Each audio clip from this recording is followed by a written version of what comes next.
ఈ రాత్రికాల సమయంలో దేవుని వాక్యములో నుండి కొన్ని విషయాలు మనము ధ్యానం చేస్తాం. పరిశుద్ధ బైబిల్ గ్రంథము నుండి కొరింథీయులకు రాసిన మొదటి పత్రిక 2వ అధ్యాయము 14-15 వచనాలు, 16వ వచనము, 3వ అధ్యాయములోని మొదటి వచనాన్ని మనమందరం కూడా కలిసి చదువుతాం. కొరింథీయులకు రాసిన మొదటి పత్రిక 2వ అధ్యాయము 14, 15, 16 వచనాలు మరియు 3వ అధ్యాయంలోని మొదటి వచనాన్ని మనమందరం కలిసి చదువుతాం. ప్రకృతి సంబంధి అయిన మనుష్యుడు దేవుని ఆత్మ విషయములను అంగీకరింపడు. అవి అతనికి వెరితనముగా ఉన్నవి. అవి ఆత్మానుభవం చేతని వివేచింపదగను గనుక అతడు వాటిని గ్రహింపజాలడు. ఆత్మ సంబంధి అయిన వాడు అన్నింటినీ వివేచించును కానీ అతడు ఎవని చేతను వివేచింపబడడు. ప్రభు మనస్సును ఎరిగి ఆయనకు బోధింపగలవాడెవడు? మనమైతే క్రీస్తు మనస్సు కలిగిన వారము. సహోదరులారా, ఆత్మ సంబంధులైన మనుషులతో మాట్లాడినట్లు నేను మీతో మాట్లాడకపోతుని, శరీర సంబంధులైన మనుషులైన క్రీస్తు నుండి పసిబిడ్డలైన మీతో మాట్లాడవలసి వచ్చాను. దేవుని వాక్యంలో మనము చదువుతూ వచ్చాం. కొరింథీయులకు రాసిన మొదటి పత్రిక 2వ అధ్యాయంలో 14, 15, 16 వచనాలు మరియు 3వ అధ్యాయం మొదటి వచనము నుండి 3 వ్యక్తులు మనకు పరిచయం చేయబడ్డారు. అందులో మొట్టమొదటి వ్యక్తి ప్రకృతి సంబంధి అయిన మనుషుడు, 2వ వ్యక్తి ఆత్మ సంబంధి అయిన మనుషుడు, 3వ వ్యక్తి శరీర సంబంధి అయిన మనుషుడు. ప్రకృతి సంబంధి అయిన ఒక మనుషుడు ఆత్మ సంబంధిగా మార్చబడ్డట్టు లేఖనములో మనము చూడగలిగినాం. ఎవరా మనుషుడు? ఆ ప్రకృతి సంబంధి ఎవరు? ఎలా ఆత్మ సంబంధిగా మార్చబడ్డాడు? ఎవరు? నయమాను. ఆ నయమాన్ని ఆత్మ సంబంధిగా మార్చిన వ్యక్తి ఎవరు? చిన్నది. ఏ చిన్నది? ఇశ్రాయేలు దేశపు చిన్నది. ఇశ్రాయేలు దేశపు చిన్నదానిలో ఉన్న 5 లక్షణాలు ఉన్నాయి. ఏంటా 5 లక్షణాలు? 1 పరిచర్య చేయుట, 2 స్వార్థ చెప్పుట, 3 నమ్మకత్వము, 4 ఆ పిల్లలో ఉన్న గొప్పతనము, 5 గ్రహింపుగలిగిన దేవుని గురించి, దేవుని ఇంటిని గురించి, దైవజనుని గురించి గ్రహింపగలిగిన చిన్నది అని దేవుని వాక్యంలో మనం చూస్తూ వచ్చినాం. తిరిగి దేవుని యొక్క వాక్యంలో నయమాను ఏ నూతనమైనవి ఆయన కలిగి ఉన్నాడో కూడా చెప్పాం. ఏమి నూతనమైనది కలిగి ఉన్నాడు? నూతన దేహము, నూతన మనస్సు, నూతన హృదయము, నూతన నడక, నూతన తీర్మానము. ఎవరు కలిగి ఉన్నారు? నయమానుకు వచ్చింది. అందుకే నయమాను మట్టి అడిగినాడు. దేనికి అడిగినాడు? బలిపీఠము కట్టడానికి. ఎవరికి బలి అర్పించాలనుకున్నాడు? యెహోవాకు తప్ప ఇంకెవరికి నేనేం అర్పించను, బలి అర్పించను అన్నాడు. తిరిగి శరీర సంబంధి అయిన ఒక మనుషుడు ఆత్మ సంబంధిగా మార్చబడ్డాడని చెప్పాం. ఎవరా శరీర సంబంధి? పేతురు. తర్వాత ప్రభువైన యేసుక్రీస్తు వారి కొరకు అతను ఏమైపోయాడో తెలుసా? హతసాక్షిగా చేయబడ్డాడు.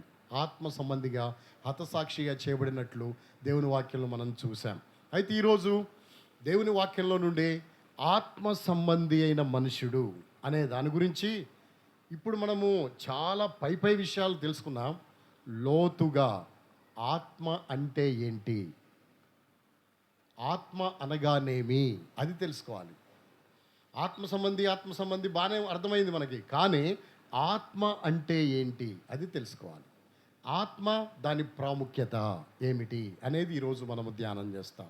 అందుకే దేవుని వాక్యంలో నుండి మత్తయి సువార్త 5వ అధ్యాయము, మత్తయి సువార్త 5వ అధ్యాయము 5వ అధ్యాయములో 3వ వచనాన్ని చదవండి.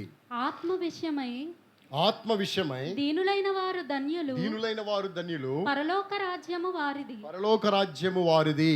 చాలు, నా వెనక చెప్పండి. ఆత్మ విషయమై దీనులైన వారు ధన్యులు, పరలోక రాజ్యము వారిది.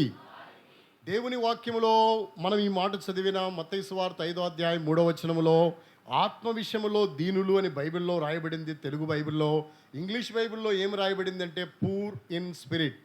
Poor in spirit. పూర్ అంటే పేద, పూర్ అంటే లేమి, పూర్ అంటే తక్కువ, స్పిరిట్ అంటే ఆత్మ విషయములో పేద అయిన వాడు ఎవరు? ధన్యుడు. పరలోక రాజ్యము ఎవరిది? వారిది. ఏంటి దీని అర్థము అనే విషయాన్ని కనుక మనం ఆలోచన చేస్తే, ఈ విషయము వ్రాసింది ఎవరు అంటే, మాట్లాడింది ఎవరంటే స్వయానా ప్రభువైన యేసుక్రీస్తు వారే. ఆయన కొండ ఎక్కి కూర్చున్నాడు, ఆయన శిష్యులు ఆయన యొద్దకు వచ్చారు, ఆయన నోరు తెరిచాడు, తెరవగానే ఆయన నోట్లో నుండి ఒక మాట బయటకు వచ్చింది. ఆ మాట ఏంటంటే ఆత్మ. ఆయన కొండ మీద ప్రసంగం చేశాడు. కొండ మీద ప్రసంగం 3 అధ్యాయాలు కలిగిన ప్రసంగం. మత్తయి సువార్త 5వ అధ్యాయం, 6వ అధ్యాయం, 7వ అధ్యాయం, 3 అధ్యాయాలంతా కొండ మీద ప్రసంగమే. ఆ ప్రసంగంలో ఎన్నో అద్భుతమైన విషయాలు ప్రస్తావించినాడు. ఆ అద్భుతమైన విషయాలన్నిటిలో ప్రాముఖ్యమైన విషయం ఏదైనా ఉందంటే అదేంటో తెలుసా? మొట్టమొదటి మాట ఏంటది? ఆత్మ. ఏంటిది? ఆత్మ అనే విషయం. ఆత్మ అనే మాట ఉంది కదా, అది ప్రాముఖ్యమైనది కాబట్టే, అంతటిలో ప్రాముఖ్యమైనది కాబట్టే నోరు తెరవగానే మొట్టమొదటి వచ్చింది అది. ఉదాహరణకి న్యూస్లో వార్తలు చదివే వాళ్ళు వార్తలు చదువుతూ ఫస్ట్ ఏం మాట మాట్లాడతారో తెలుసా? ఆ దినమంతటికి ఏది హైలైటో దాన్ని ఏం చేస్తారు? ముందు చదివేస్తారు. చదివి దాన్ని ఊరిచ్చి చాలాసేపు దాన్ని చెప్తారు. చెప్పి ఆ దినమంతా దాని గురించే మాట్లాడుతూ ఉంటారు. ఎందుకంటే అది చాలా దినమంతటికి హైలైట్ కనుక. కాబట్టి ఈ 3 అధ్యాయాల ప్రసంగములో అతి ప్రాముఖ్యమైన హైలైట్ అయిన విషయం ఏంటయ్యా అంటే ఏంటిది? ఆత్మ అనే విషయం.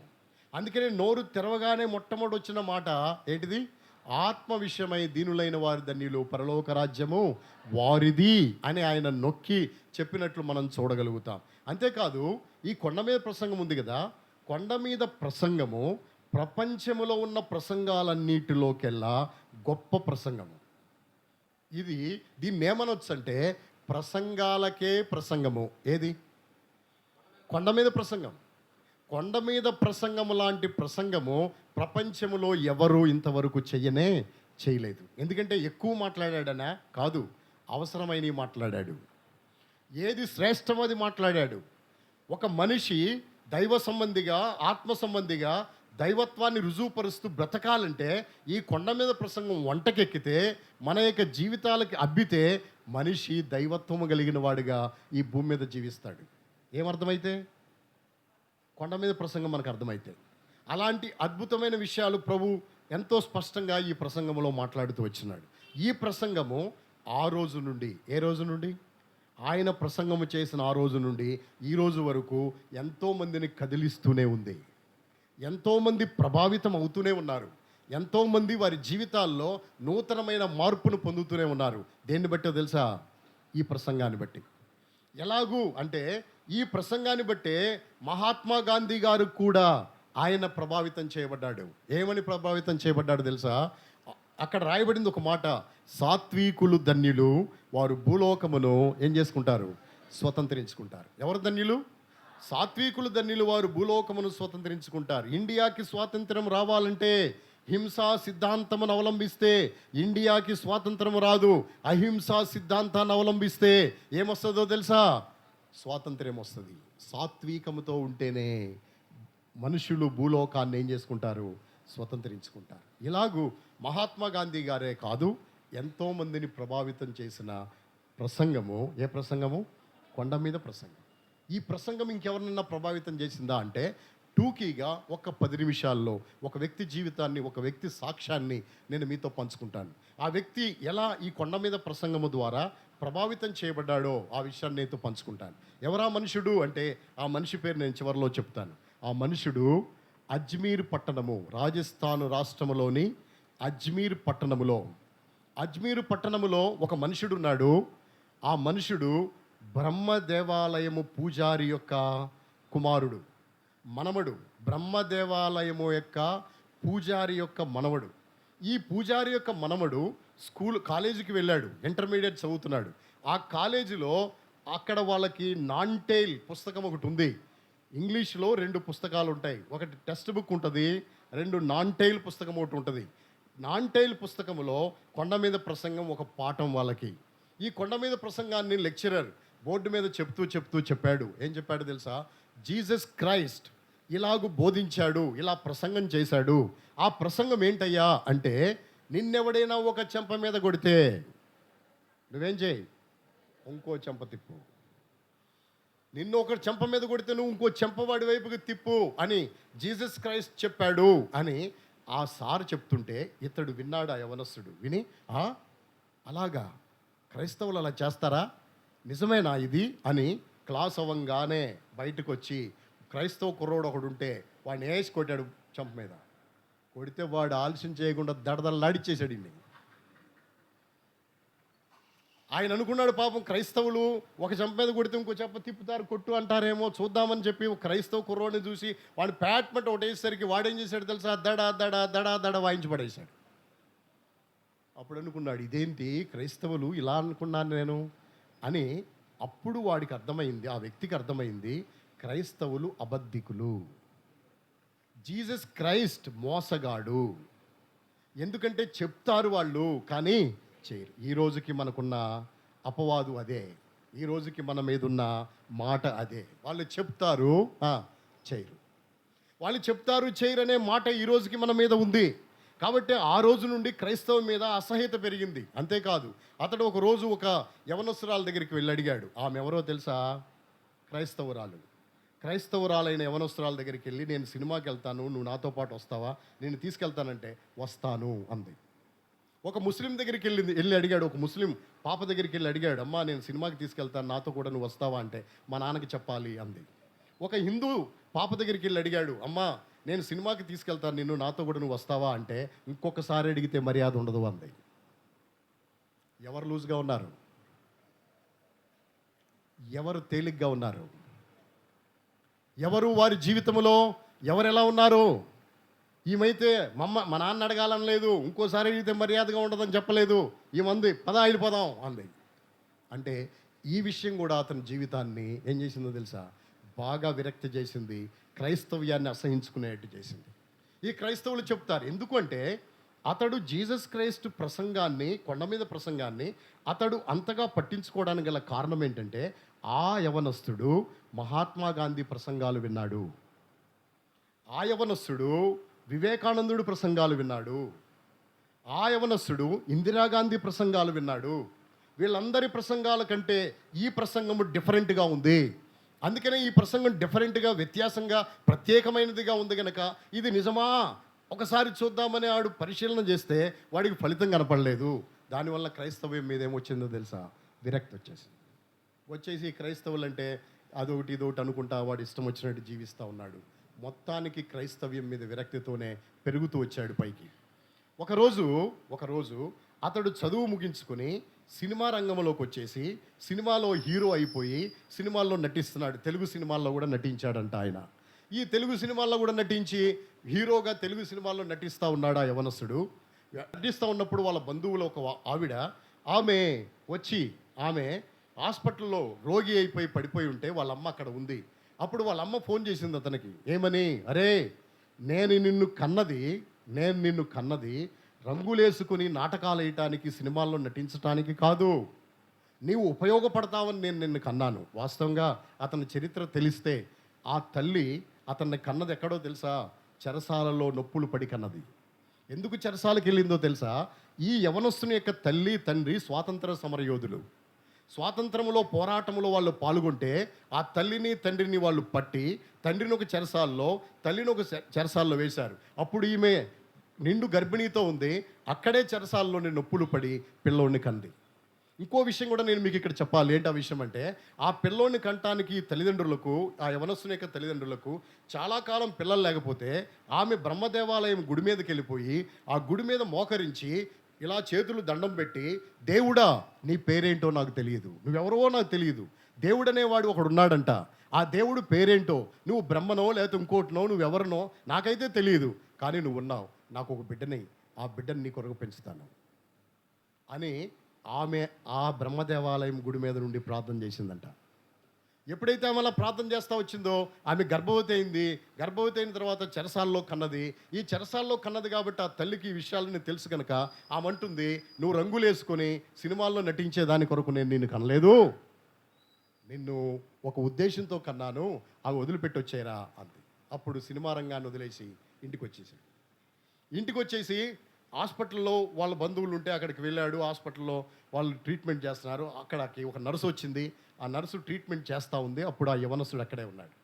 ఆ నర్సుకి చుట్టము బంధువురాలు ఒక ఆవిడ, మంచి యవనస్తురాలు, ఆమె వచ్చింది అక్కడికి.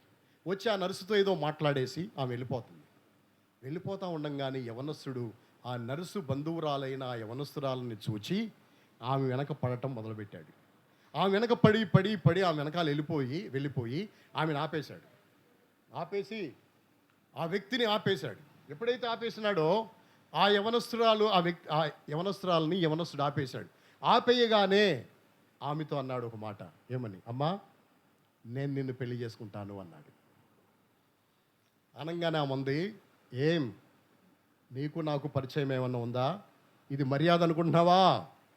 మనం అలా పెళ్లి చేసుకోవచ్చా? అలా నువ్వు అడగొచ్చా?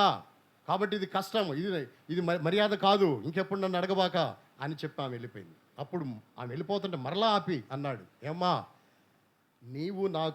నీకు నేను ఈరోజే కనపడ్డాను, కానీ నీవు నాకు కొన్ని వందల సార్లు నా కళల్లో కనపడ్డావు. ఏంటంటే ఒక కళ తనకి చిన్నప్పటి నుండి. ఏంటా కళ? ఒక అందమైన స్త్రీ, మంచిగా ఆమె మంచి బట్టలు కట్టుకొని నడుచుకుంటూ వెళ్ళిపోతూ ఉంటుంది. ఆ వెనకాల ఈయన పరిగెత్తుతూ ఉంటాడు. ఇంతలో ఒక పెద్ద అంతఃపురం వచ్చేస్తుంది. అంతఃపురంలోకి ఆమె వెళ్ళిపోగానే తలుపులు వేసేసుకుంటాయి. వీడు వెనకాలే ఉంటాడు. ఈ కళ కొన్ని వందల సార్లు వచ్చింది. ఆ కళలో చూసిన ఆవిడ ఎక్కడుంది? ఇప్పుడు కళ్ళ ముందు ప్రత్యక్షమైంది. కాబట్టి అందుకే అన్నాడు, నేను నిన్ను పెళ్లి చేసుకుంటాను అన్నాడు. అంటే ఆ మంది, ఇది మర్యాద కాదు, అలా ఇప్పుడు అడగకూడదు, నీకు నాకు పరిచయం లేకుండా పెళ్లి చేసుకుంటానని అంటావు, అదేమంత మంచి మర్యాద, అదేం పని, వద్దు అని చెప్పి వెళ్ళిపోయింది. అలాగే వెళ్ళిపోయింది ఆ స్త్రీ. వెళ్ళిపోయిన తర్వాత ఇతను ఆగలేదు. ఆమె ఇల్లు ఎక్కడో తెలుసుకుని అక్కడికి వెళ్ళాడు. అక్కడ అడిగాడు. ఇంతకు ఆమె ఎవరో తెలుసా? ఒక పాస్టర్ గారి కుమార్తె. ఆమె. ఆ పాస్టర్ గారి కుమార్తె. ఆమె అతన్ని తిరస్కరించి వెళ్ళిపోయిన తర్వాత వాళ్ళ ఇంటికి వెళ్ళి వాళ్ళ నాన్న అడిగితే పాస్టర్ గారిని అడిగాడు, నీ కుమార్తెను నాకు ఇలా కళల్లో కనపడింది కొన్ని వందల సార్లు, ఆమె నిన్ను పెళ్లి చేసుకుంటాను అని అంటే ఆయన అన్నాడు, లేదయ్యా, మీరేమో పూజారులు, మేమేమో క్రైస్తవులము, మీకు మాకు ఇది పడదు. మా బైబిల్లో రాయబడింది, అవిశ్వాసితో విశ్వాసికి పొత్తెక్కడిది పాలెక్కడిదని రాయబడిందయ్యా, కాబట్టి మేము అలా పెళ్లి చేసుకోకూడదు మిమ్మల్ని, అందుకనే వద్దు, ఇది కుదరదు, లేదు, ఇబ్బందులు పడతారు మీరు అని చెప్పేశాడు ఆయన. చెప్పేస్తే మళ్ళీ ఆమె ఇంటికి వెళ్ళి ఆమెను అడుగుతూ వచ్చాడు, ఇదిగో ఎందుకు వస్తున్నాను నీ దగ్గరికి, నాకేం తక్కువ, నా కులం ఏంటో తెలుసా, నా హోదా ఏంటో తెలుసా, స్వాతంత్ర సమరయోధుల కుటుంబం మాది, మా ఇంటికి నెహ్రూ గారు వస్తారు, మా ఇంటికి మహాత్మా గాంధీ గారు వస్తారు, మా ఇంటికి ఇందిరాగాంధీ గారు వస్తారు, వాళ్ళందరూ వస్తారు, రాజీవ్ గాంధీ గారు మా ఇంటికి వస్తారు, వివేకానందుడు మా ఇంటికి వస్తాడు, కాబట్టి అలాంటి కుటుంబం మాది, ఎంత పెద్ద కుటుంబాన్ని వదిలేసుకుంటానంటావేంటి నువ్వు, కాబట్టి నువ్వు నన్ను పెళ్లి చేసుకో, ఇదే లాస్ట్ అండ్ ఫైనల్ వార్నింగ్, నువ్వు నన్ను చేసుకుంటావా చేసుకోవా చెప్పేసే ఈరోజు అన్నాడు. అప్పుడు ఆమంది, ఇన్నిసార్లు నువ్వు వస్తున్నావు నా దగ్గరికి, కాబట్టి నేను ప్రార్థన చేసుకుంటాను, దేవుడు సమాధానం ఇస్తే చూపిస్తే నేను పెళ్లి చేసుకుంటాను, వెళ్ళు, నాకు టైమింగ్. అప్పుడు ఆమె ప్రార్థన చేసింది, దేవుడు ఆమెకు సమాధానం ఇచ్చాడు ఆయన చేసుకోమని. ఆమె అతన్ని పెళ్లి చేసుకుంది. మొత్తానికి ఇలా పెళ్ళి అయిపోయింది. వాళ్ళ అమ్మ నాన్నకి తెలియదు. ఈమెను తీసుకెళ్ళాడు, రిజిస్టర్ ఆఫీస్కి వెళ్ళిపోయాడు, పెళ్లి చేసుకున్నాడు. పెళ్లి చేసుకుని ఇంటికి తీసుకొచ్చాడు. తీసుకురాగానే వాళ్ళమ్మ తిట్టు తిట్టకుండా తిట్టింది, వాళ్ళ నాన్న తిట్టు తిట్టకుండా తిట్టేసి, వాళ్ళకి పాలేరులు ఉంటే, అంటే పని మనుషులు ఉంటారు కదా, పని మనుషులు వాళ్ళు సావిడిలో ఉంటే ఆ సావిడిలో వీళ్ళని ఉండమన్నారు. మా ఇంట్లో రావడానికి వద్దురా, ఆ సావిడిలో ఉండరా నువ్వు కూడా పనోళ్ళలాగా అని చెప్పి పనోళ్ళలాగా పెట్టేశారు. అక్కడ పెట్టేస్తే 4 గంటలకల్లా లేసేదావిడ ఎక్కడో గేదెల సావిడిలోకి వెళ్ళిపోయి అక్కడ మోకరించి ప్రార్థన చేసేది, ప్రభువా నా భర్తను మార్చు, నా అత్తను మార్చు, నా మామను మార్చు, ఈ కుటుంబాన్ని మార్చని ఆమె ప్రార్థన చేస్తూ ఉండేది. ఆమె ప్రార్థన చేస్తూ ఉంటే ఈ మనుషుడు ఏం చేసినాడంటే, పొద్దున్నే 4 గంటలకు లేచి ఈమె కనపడపోయేసరికి మొత్తం అంతా చూసి, ఎక్కడికి వెళ్ళిపోతుందిరా ఈవిడ, ఇంత పెందరకాలు లేచిపోయని ఆమె అంతా వెతుకుతుంటే ఆమె ఎక్కడ కనపడేది కాదు. అలా కొన్ని రోజులు అయిపోయిన తర్వాత ఒక రోజు ఎక్కడో ఒక మూల నుండి మూలిగ కనపడతా ఉంటే, ఆ మూలిగేంటా అని వెళితే ఆమె ప్రార్థన చేస్తుంది. వెనక్గా నిలబడ్డాడు, ప్రభువా నా భర్తను మార్చు అని. ఈ ప్రార్థన విన్న తర్వాత వచ్చి అన్నాడు, నీ దేవుడిని నువ్వు కొలుసుకో, నీ దేవునికి నువ్వు ప్రార్థన చేసుకో, అవసరమైతే నీ దేవుని గురించి నువ్వు ఆరాధనకు కూడా వెళ్ళు, గుడికి కూడా వెళ్ళు, కానీ నన్ను మాత్రం రమ్మని బలవంతము చేయొద్దు, నీ భక్తి నువ్వు చేసుకో అని చెప్పేశాడు. ఆమె ప్రార్థన చేస్తానే ఉంది, వాళ్ళు వెళ్ళిపోతూ ఉన్నారు. కొంతకాలం తర్వాత ఇప్పుడు ఈ సినిమా రంగాన్ని వదిలేసి వెళ్ళిపోయినాడు కదా, ఇప్పుడు ఇంటి దగ్గర ఏం చేయాలో తెలియక పారిశ్రామిక రంగంలోకి వెళ్ళిపోయాడు. మంచి వ్యాపారవేత్త అయిపోయాడు. వ్యాపారం చేసుకుంటా ఒకరోజు ఆఫీస్కి వెళ్తా ఉంటే ఆమె చెప్పింది, ఏమని చెప్పిందంటే, అయ్యా, నాకు పేరు పెట్టిన దైవజనుడు వస్తున్నాడు. ఎక్కడికి వస్తున్నాడో తెలుసా? అజ్మీర్ పట్టణానికి వస్తున్నాడు. కాబట్టే మనం అక్కడికి వెళ్తే ఆయన నీకు పరిచయం చేస్తా అని చెప్పింది. ఆయన అన్నాడు, నేను రాను అన్నాడు. ఈరోజు ఆఫీస్ పని త్వరగా ముగించుకొని తొందరగా రండి అంది. అంటే నేను రాను అన్నాడు. అప్పుడు ఆమె అంది, నా దేవుడు మిమ్మల్ని తీసుకొస్తాడు అని చెప్పింది. ఎప్పుడైతే చెప్పిందో సరే ఊరుకోవాల్సిందామే, ఊరుకోలా అన్న మళ్ళీ అడిగింది వెళ్ళేటప్పుడు. అప్పుడు ఆమె ఏం చేస్తుంది తెలుసా? అతనికి షూ లేస్ కడతా ఉంది. ఆయనకి షూ లేస్ కడతా ఉంటే ఆ లేసు కడతా ఉండగా మళ్ళీ అంది, పెందలకడ రండి అంటే నేను రానని, నా దేవుడు నిన్ను తీసుకొస్తాడు అంది. అన్నప్పుడు వెంటనే కోపం వచ్చి తట్టుకోలేక మంట చెంప మీద కొట్టేశాడు. ఎప్పుడైతే చెంప మీద కొట్టాడో అంత దూరం వెళ్ళి పడిపోయింది ఆవిడ. ఆ సౌండ్కి వాళ్ళ అమ్మ వచ్చేసింది. ఏంట్రా అమ్మాయిని అట్ట కొట్టావు అంది. ఎంతలో ఈమె లేచి, లేదత్తయ్య నేనే పడిపోయాను అని వచ్చి మరలా ఇంకో షూ లేసు ఏం చేస్తుంది?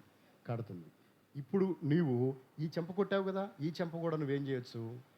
కొట్టచ్చు అన్నట్టు వచ్చి మళ్ళీ ఏం కడుతుంది?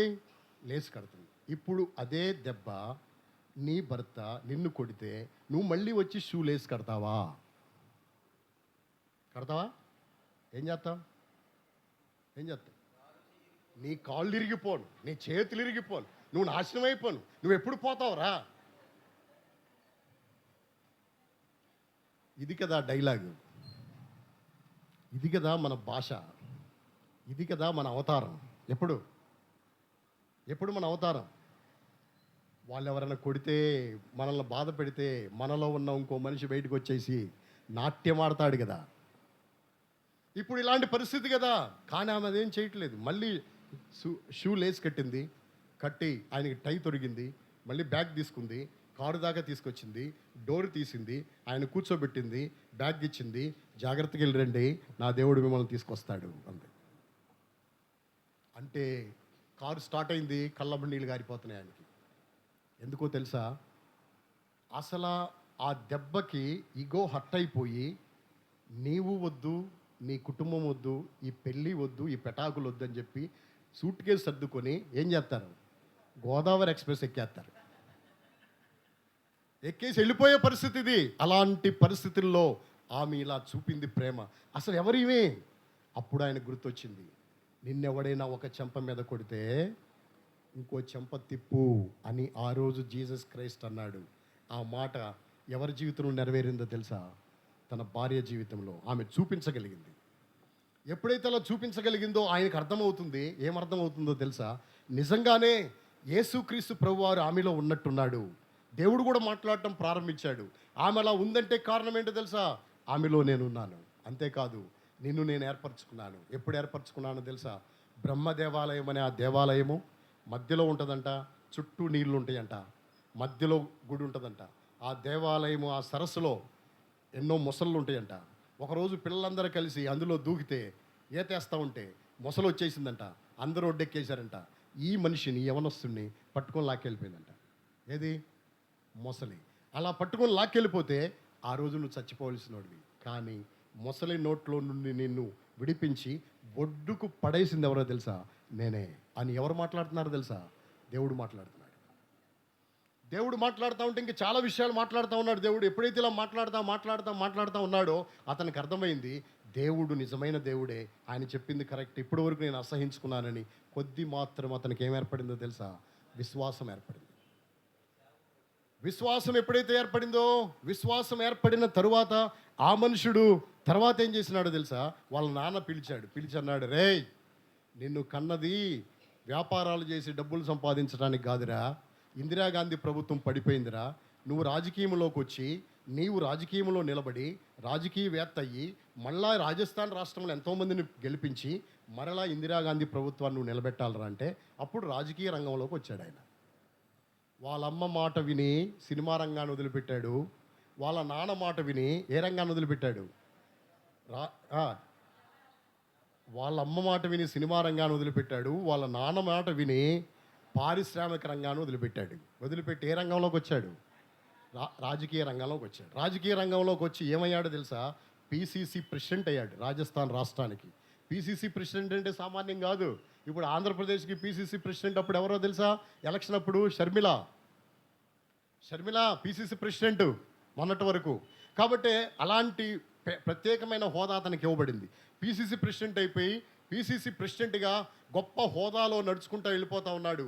అతను జీవితం చక్కగా సాగిపోతూ ఉండగా ఒకరోజు పిసిసి మీటింగ్ జరుగుతుంది రాజస్థాన్లో. రాజస్థాన్కి వెళ్ళిపోతూ ఉంటే రోడ్డు పక్కన టెంట్లు వేసి వాక్యాలు రాసి ఉన్నాయి. ఏంటి ఈ టెంట్లో ఏంటి ఈ వాక్యాలను రాసి అక్కడ పక్కనే ఆపేసి కారు అతడు అక్కడున్న టీ కొట్టు అడిగాడు, ఏంటయ్యా అంటే, ఎవరో సిక్కాయనంట, సిక్కు మతస్థుడంట, వచ్చి మీటింగ్లు పెట్టి వాక్యం చెప్తున్నాడు ఇక్కడ అంటే, సిక్కు మతస్థుడా? అయితే నా భార్యకి పేరు పెట్టినోడై ఉండొచ్చు. ఆ రోజు నా భార్య చెప్పింది, నాకు పేరు పెట్టిన ఆయన వస్తున్నాడన్నాను నేను, కానీ ఆ రోజు ఆమెను కొట్టేశాను. ఈ రోజైనా నేను ఆ దైవజన్ని కలుసుకోవాలని చెప్పి కారు పక్కన పెట్టి అక్కడికి వెళ్ళి, అమ్మా ఇక్కడ ఎవరున్నారు? భక్సింగ్ గారు ఉన్నాడు. భక్సింగ్ గారిని పిలుస్తారా, నేను మాట్లాడతానంటే ఈమె వెళ్ళి ఆమెకి భక్సింగ్ గారికి చెప్పింది. భక్సింగ్ గారు అన్నాడు, అతనే నా దగ్గర రమ్మనండి అన్నాడు. తీసుకెళ్లారు మేడ మీదకి. భక్సింగ్ గారు అతనితో మాట్లాడిన తర్వాత, ఈ రాత్రికి నువ్వు ఇక్కడే ఉండు, రాత్రికి మీటింగ్ జరుగుద్ది అంటే, లేదు నేను పిసిసి మీటింగ్కి వెళ్తున్నానంటే భక్సింగ్ గారు అన్నాడు, అతను సామాన్లన్నీ తీసుకొచ్చి ఆ రూమ్లో పెట్టేయండి, ఆయన అక్కడ ఉంటాడు. ఇప్పుడు సామాన్లను తీసుకొచ్చి రూమ్లో పెట్టేశారు. ఆయన ఈ పిసిసి మీటింగ్ క్యాన్సిల్ చేసుకొని అక్కడే ఉన్నాడు. ఎక్కడ? పిసిసి మీటింగ్ అంటే మొత్తం రాష్ట్రంలోని ఎమ్మెల్సీలందరూ మొత్తం అందరూ వచ్చే మీటింగ్. ఆ మీటింగ్ క్యాన్సిల్ చేసుకొని అక్కడ ఉన్నాడు. ఉన్న తర్వాత రాత్రికి భక్సింగ్ గారు మీటింగ్ స్టార్ట్ చేశాడు. ఇలాగే ఆయన చివరిలో కూర్చున్నాడు, వాక్యం చెప్తున్నాడు భక్సింగ్ గారు. అతను కింద పడి డొర్లి ఏడుస్తున్నాడు. అయ్యో నేను పాపిని, నేను ఘోర దుర్మార్గంగా ప్రవర్తించినాను, దేవా నన్ను క్షమించని కేకలు వేసి పాప క్షమాపణ పొంది రక్షణ పొందాడు ఆ మనుషుడు. ఆ తర్వాత దేవుడు పిలిస్తే రాజకీయ రంగాన్ని వదిలిపెట్టి యాజకీయ రంగంలోకి వచ్చాడు. ఆ వ్యక్తి ఎవరో తెలుసా? పండిత ధర్మ ప్రకాష్ శర్మ అనే వ్యక్తి గురించి, అతని జీవితాన్ని, నా దేశం నా దేవుడు నా మతం అని ఒక ఆయన పుస్తకం రాస్తే ఆ పుస్తకాన్ని అలా పట్టుకొని అన్నం తినకుండా నీళ్లు దాక్కుండా పుస్తకం అయిపోయేదాకా చదివేశాను దాన్ని. ఆ పుస్తకంలో ఉన్న సారాంశం అంతా మీకు చెప్పేశాను. కాబట్టి నా దేశం నా దేవుడు నా మతం అనేటువంటి పుస్తకంలో ఈ విషయాలన్నీ చాలా స్పష్టంగా రాయబడ్డాయి. అద్భుతంగా దేవుడు ఆ వ్యక్తి జీవితాన్ని మార్చినాడు. కొండ మీద ప్రసంగమే ఆ వ్యక్తి జీవితాన్ని ఏం చేసిందో తెలుసా? మార్చింది, ప్రభావితం చేసింది. అతడు యాజకీయ రంగంలోకి వచ్చి దేవుని సేవ చేసే గొప్పవాడిగా చేయబడుతూ వచ్చాడు. ఆనాటి నుండి ఈనాటి వరకు ఈ ప్రసంగం అనేకులను ఏం చేస్తానే ఉందో తెలుసా? మారుస్తూనే ఉంది. అందుకనే ఈ ప్రసంగంలో ఉన్న గొప్పతనం ఏంటో తెలుసా? ఏది శ్రేష్టమైనవో మానవ జీవితానికి, మానవ మనుగడకు, అవన్నీ దేవుడు రాసినాడు. అందులో మొట్టమొదటి మాట ఏంటో తెలుసా? ఆత్మ. ఏంటిది? ఆత్మ. ఇప్పుడు జాగ్రత్తగా వినండి. ఆత్మ అనే మాట మనం విన్నాము కదా. ఆత్మ అంటే బైబిల్ గ్రంథములో మరి ముఖ్యముగా క్రొత్త నిబంధనలో ఆత్మ అనే మాట రెండు విధాలుగా కనపడుతుంది. మత్తయి సువార్త 5వ అధ్యాయంలో 3వ వచనంలో ఉన్న ఆత్మ, తర్వాత రోమీయులకు రాసిన పత్రిక 8వ అధ్యాయము, 8వ అధ్యాయము 9వ వచనంలో ఉన్న ఆత్మ. చూడండి ఒకసారి. మత్తయి సువార్త 5వ అధ్యాయం 3వ వచనంలో ఉన్న ఆత్మ విషయమై దీనులైన వారు ధన్యులు. చాలు. ఆత్మ అనే అక్షరాలను గుర్తుపట్టండి.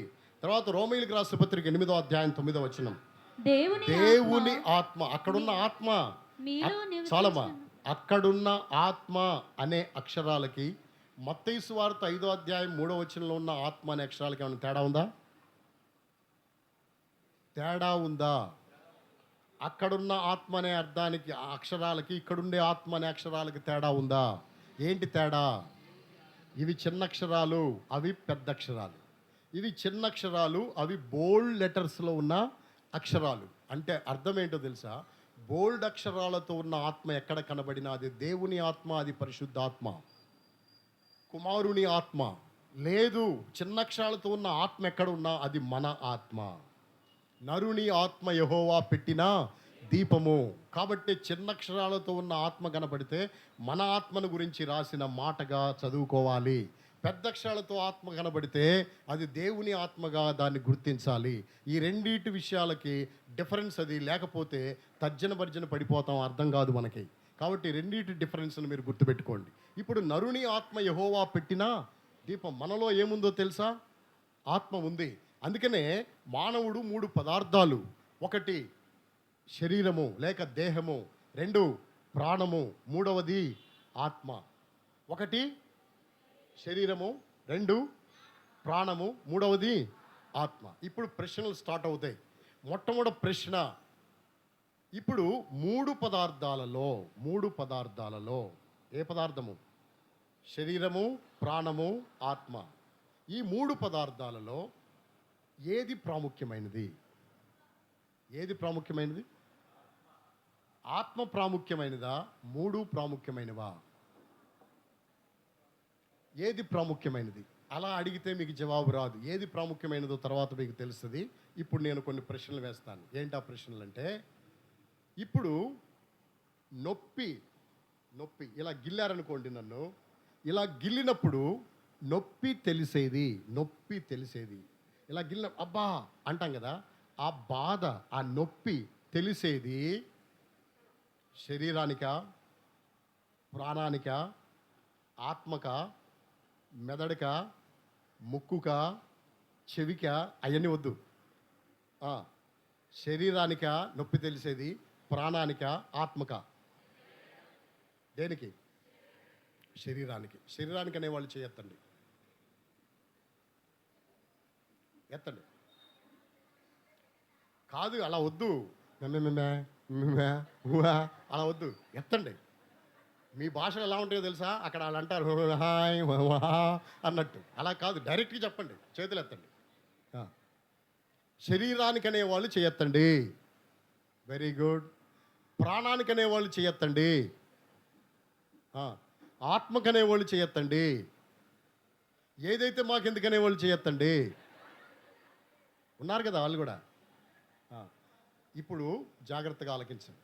ఇది ఒక మాట. రెండవ మాట, మనిషి ఫలానా అని తెలిసేది దేనికి?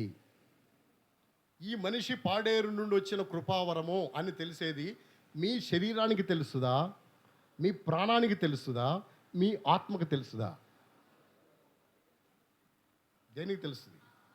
ఇలాంటి తిక్క ప్రశ్నలు ఎత్తామేంటి అనబాక. తెలుసుకో ఈ రాత్రి. నీకు అర్థం అవ్వాలి విషయాలు. ప్రాక్టికల్గా నువ్వు తెలుసుకోవాల్సిన విషయాలు ఇది. ఏదో ఆత్మ విషయమే, దీనిలోని వారు ధనిలో పరలోక రాజ్యం వారిదని ఒక మాట చెప్పేసుకొని వెళ్ళిపోవటం కాదు. ఆత్మ అంటే ఏంటి, శరీరం అంటే ఏంటి, ప్రాణం అంటే ఏంటో ఈరోజు నువ్వు తెలుసుకోవాలి. ఇప్పుడు నేనెవరినో నీకు తెలియాలి అంటే శరీరానికి తెలుస్తుందా, ఆత్మకు తెలుస్తుందా, ప్రాణానికి తెలుస్తుందా? దేనికి తెలుస్తుంది అంటే దానికి కూడా నేను వివరంగా చెప్తాను. ఇప్పుడు మీరు నొప్పి తెలిసేది శరీరానికి అన్నారు కదా, శరీరానికి ఏమీ తెలవదు. జాగ్రత్తగా విను. శరీరానికి ఏమీ తెలవదు. ఎంతెంత స్నోలు, ఎంతెంత ఫెయిర్ అండ్ లవ్లీలు రాసేస్తున్నావు కానీ అసలు ఈ శరీరానికి ఏం తెలవదు. అది ఎలాగో ప్రాక్టికల్గా నేను మీకు ప్రూవ్ చేస్తాను. బాధ తెలిసేది, నొప్పి తెలిసేది, గుద్దితే గిచ్చితే అబ్బా అని అరిచేది శరీరము కాదు, ప్రాణం. ఎలాగూ అంటే, నేనే ఉన్నా, మా ఇంటికి బంధువులు వచ్చినారు, వాళ్ళకి టీ పెట్టి ఇవ్వాలి. అక్క సిస్టర్స్ మీటింగ్కి వెళ్ళిపోయింది, నేను టీ పెట్టాలి.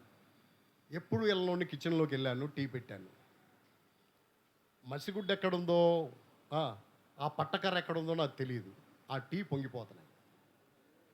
పొంగిపోతుంటే ఇప్పుడు నేను అలాగే ఉన్నాను, మొత్తం పొంగిపోతే మళ్ళీ టీ పెట్టాలి.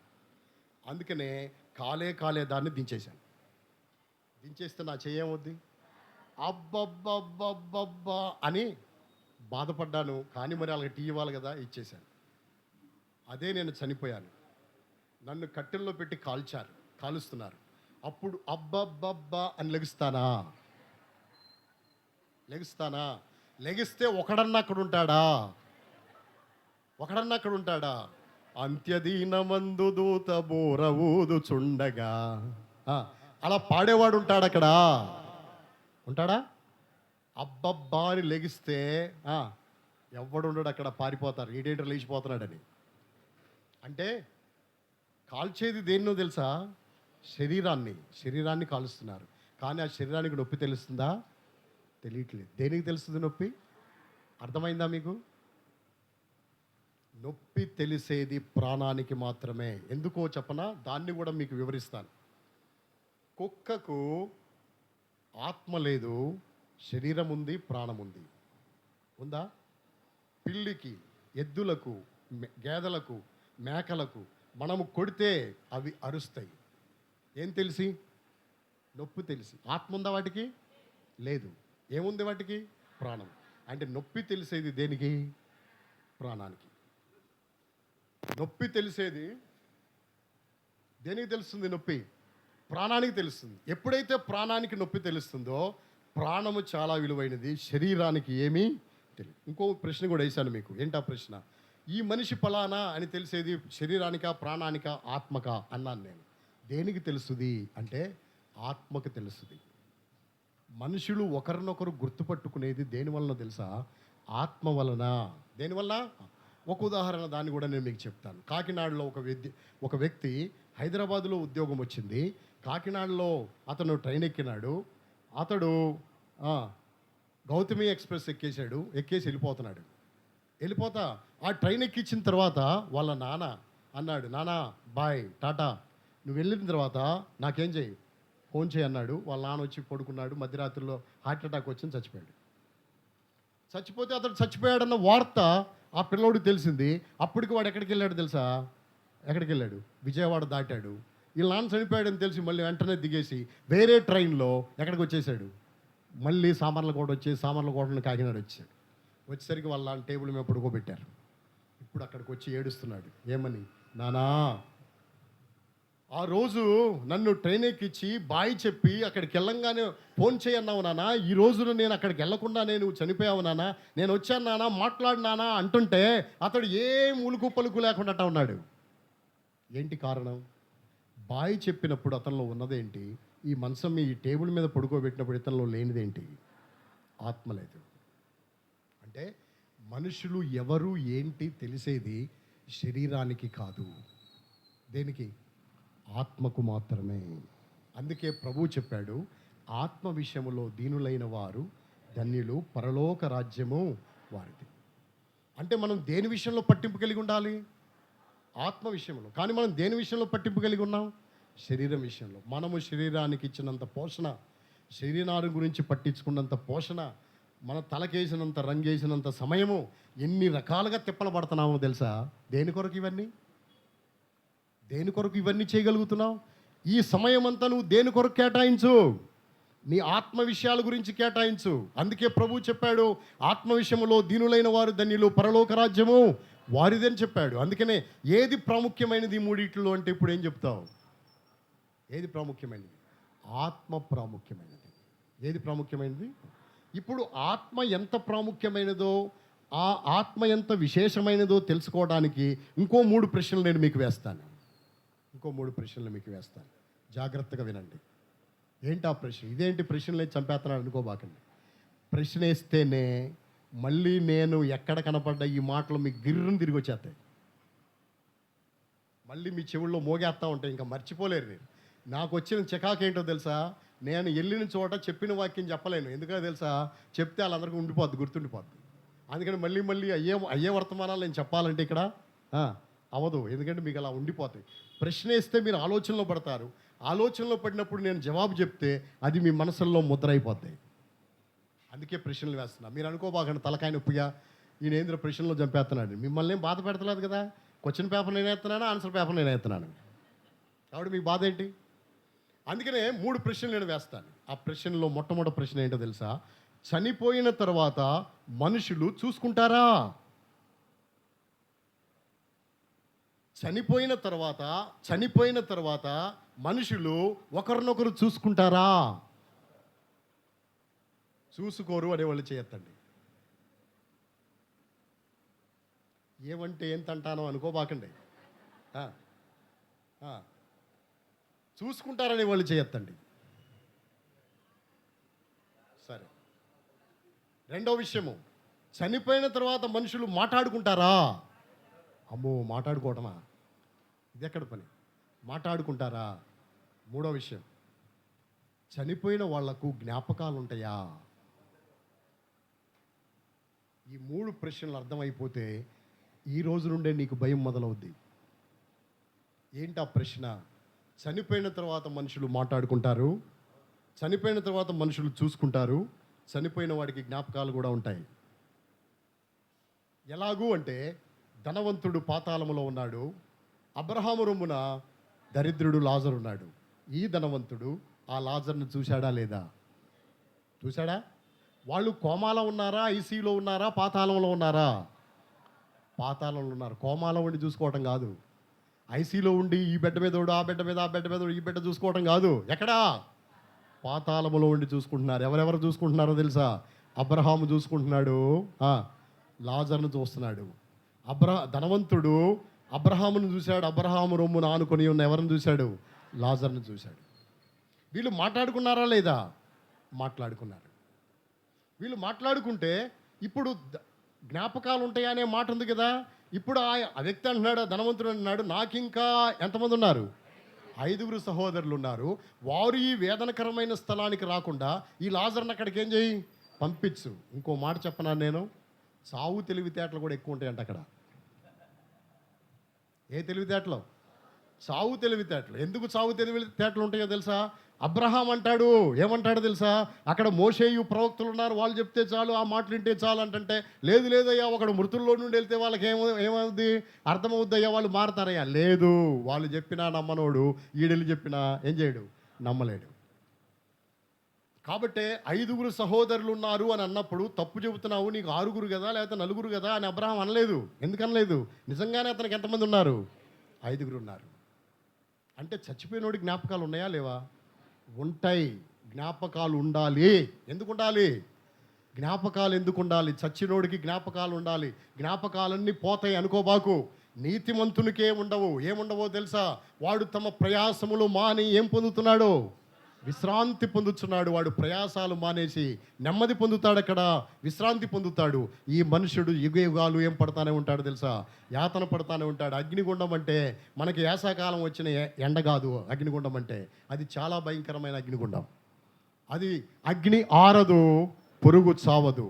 అగ్ని గంధకములతో మండే గుండము, భయంకరమైన స్థలం. ఆ స్థలము నుండి విడిపించటానికే ఆ ప్రభు కొండ మీద ప్రసంగములో ఆనాడు ఒక మాట చెప్పాడు, ఆత్మ విషయమై దీనులైన వారు ధన్యులు, పరలోక రాజ్యము వారిది అని ఆయన చెప్పగలిగినాడు. కాబట్టి ఆత్మ విషయంలో దీనుడు అవుతావా? ఆత్మ విషయంలో దీనురాలుగా నువ్వు చేయబడతావా?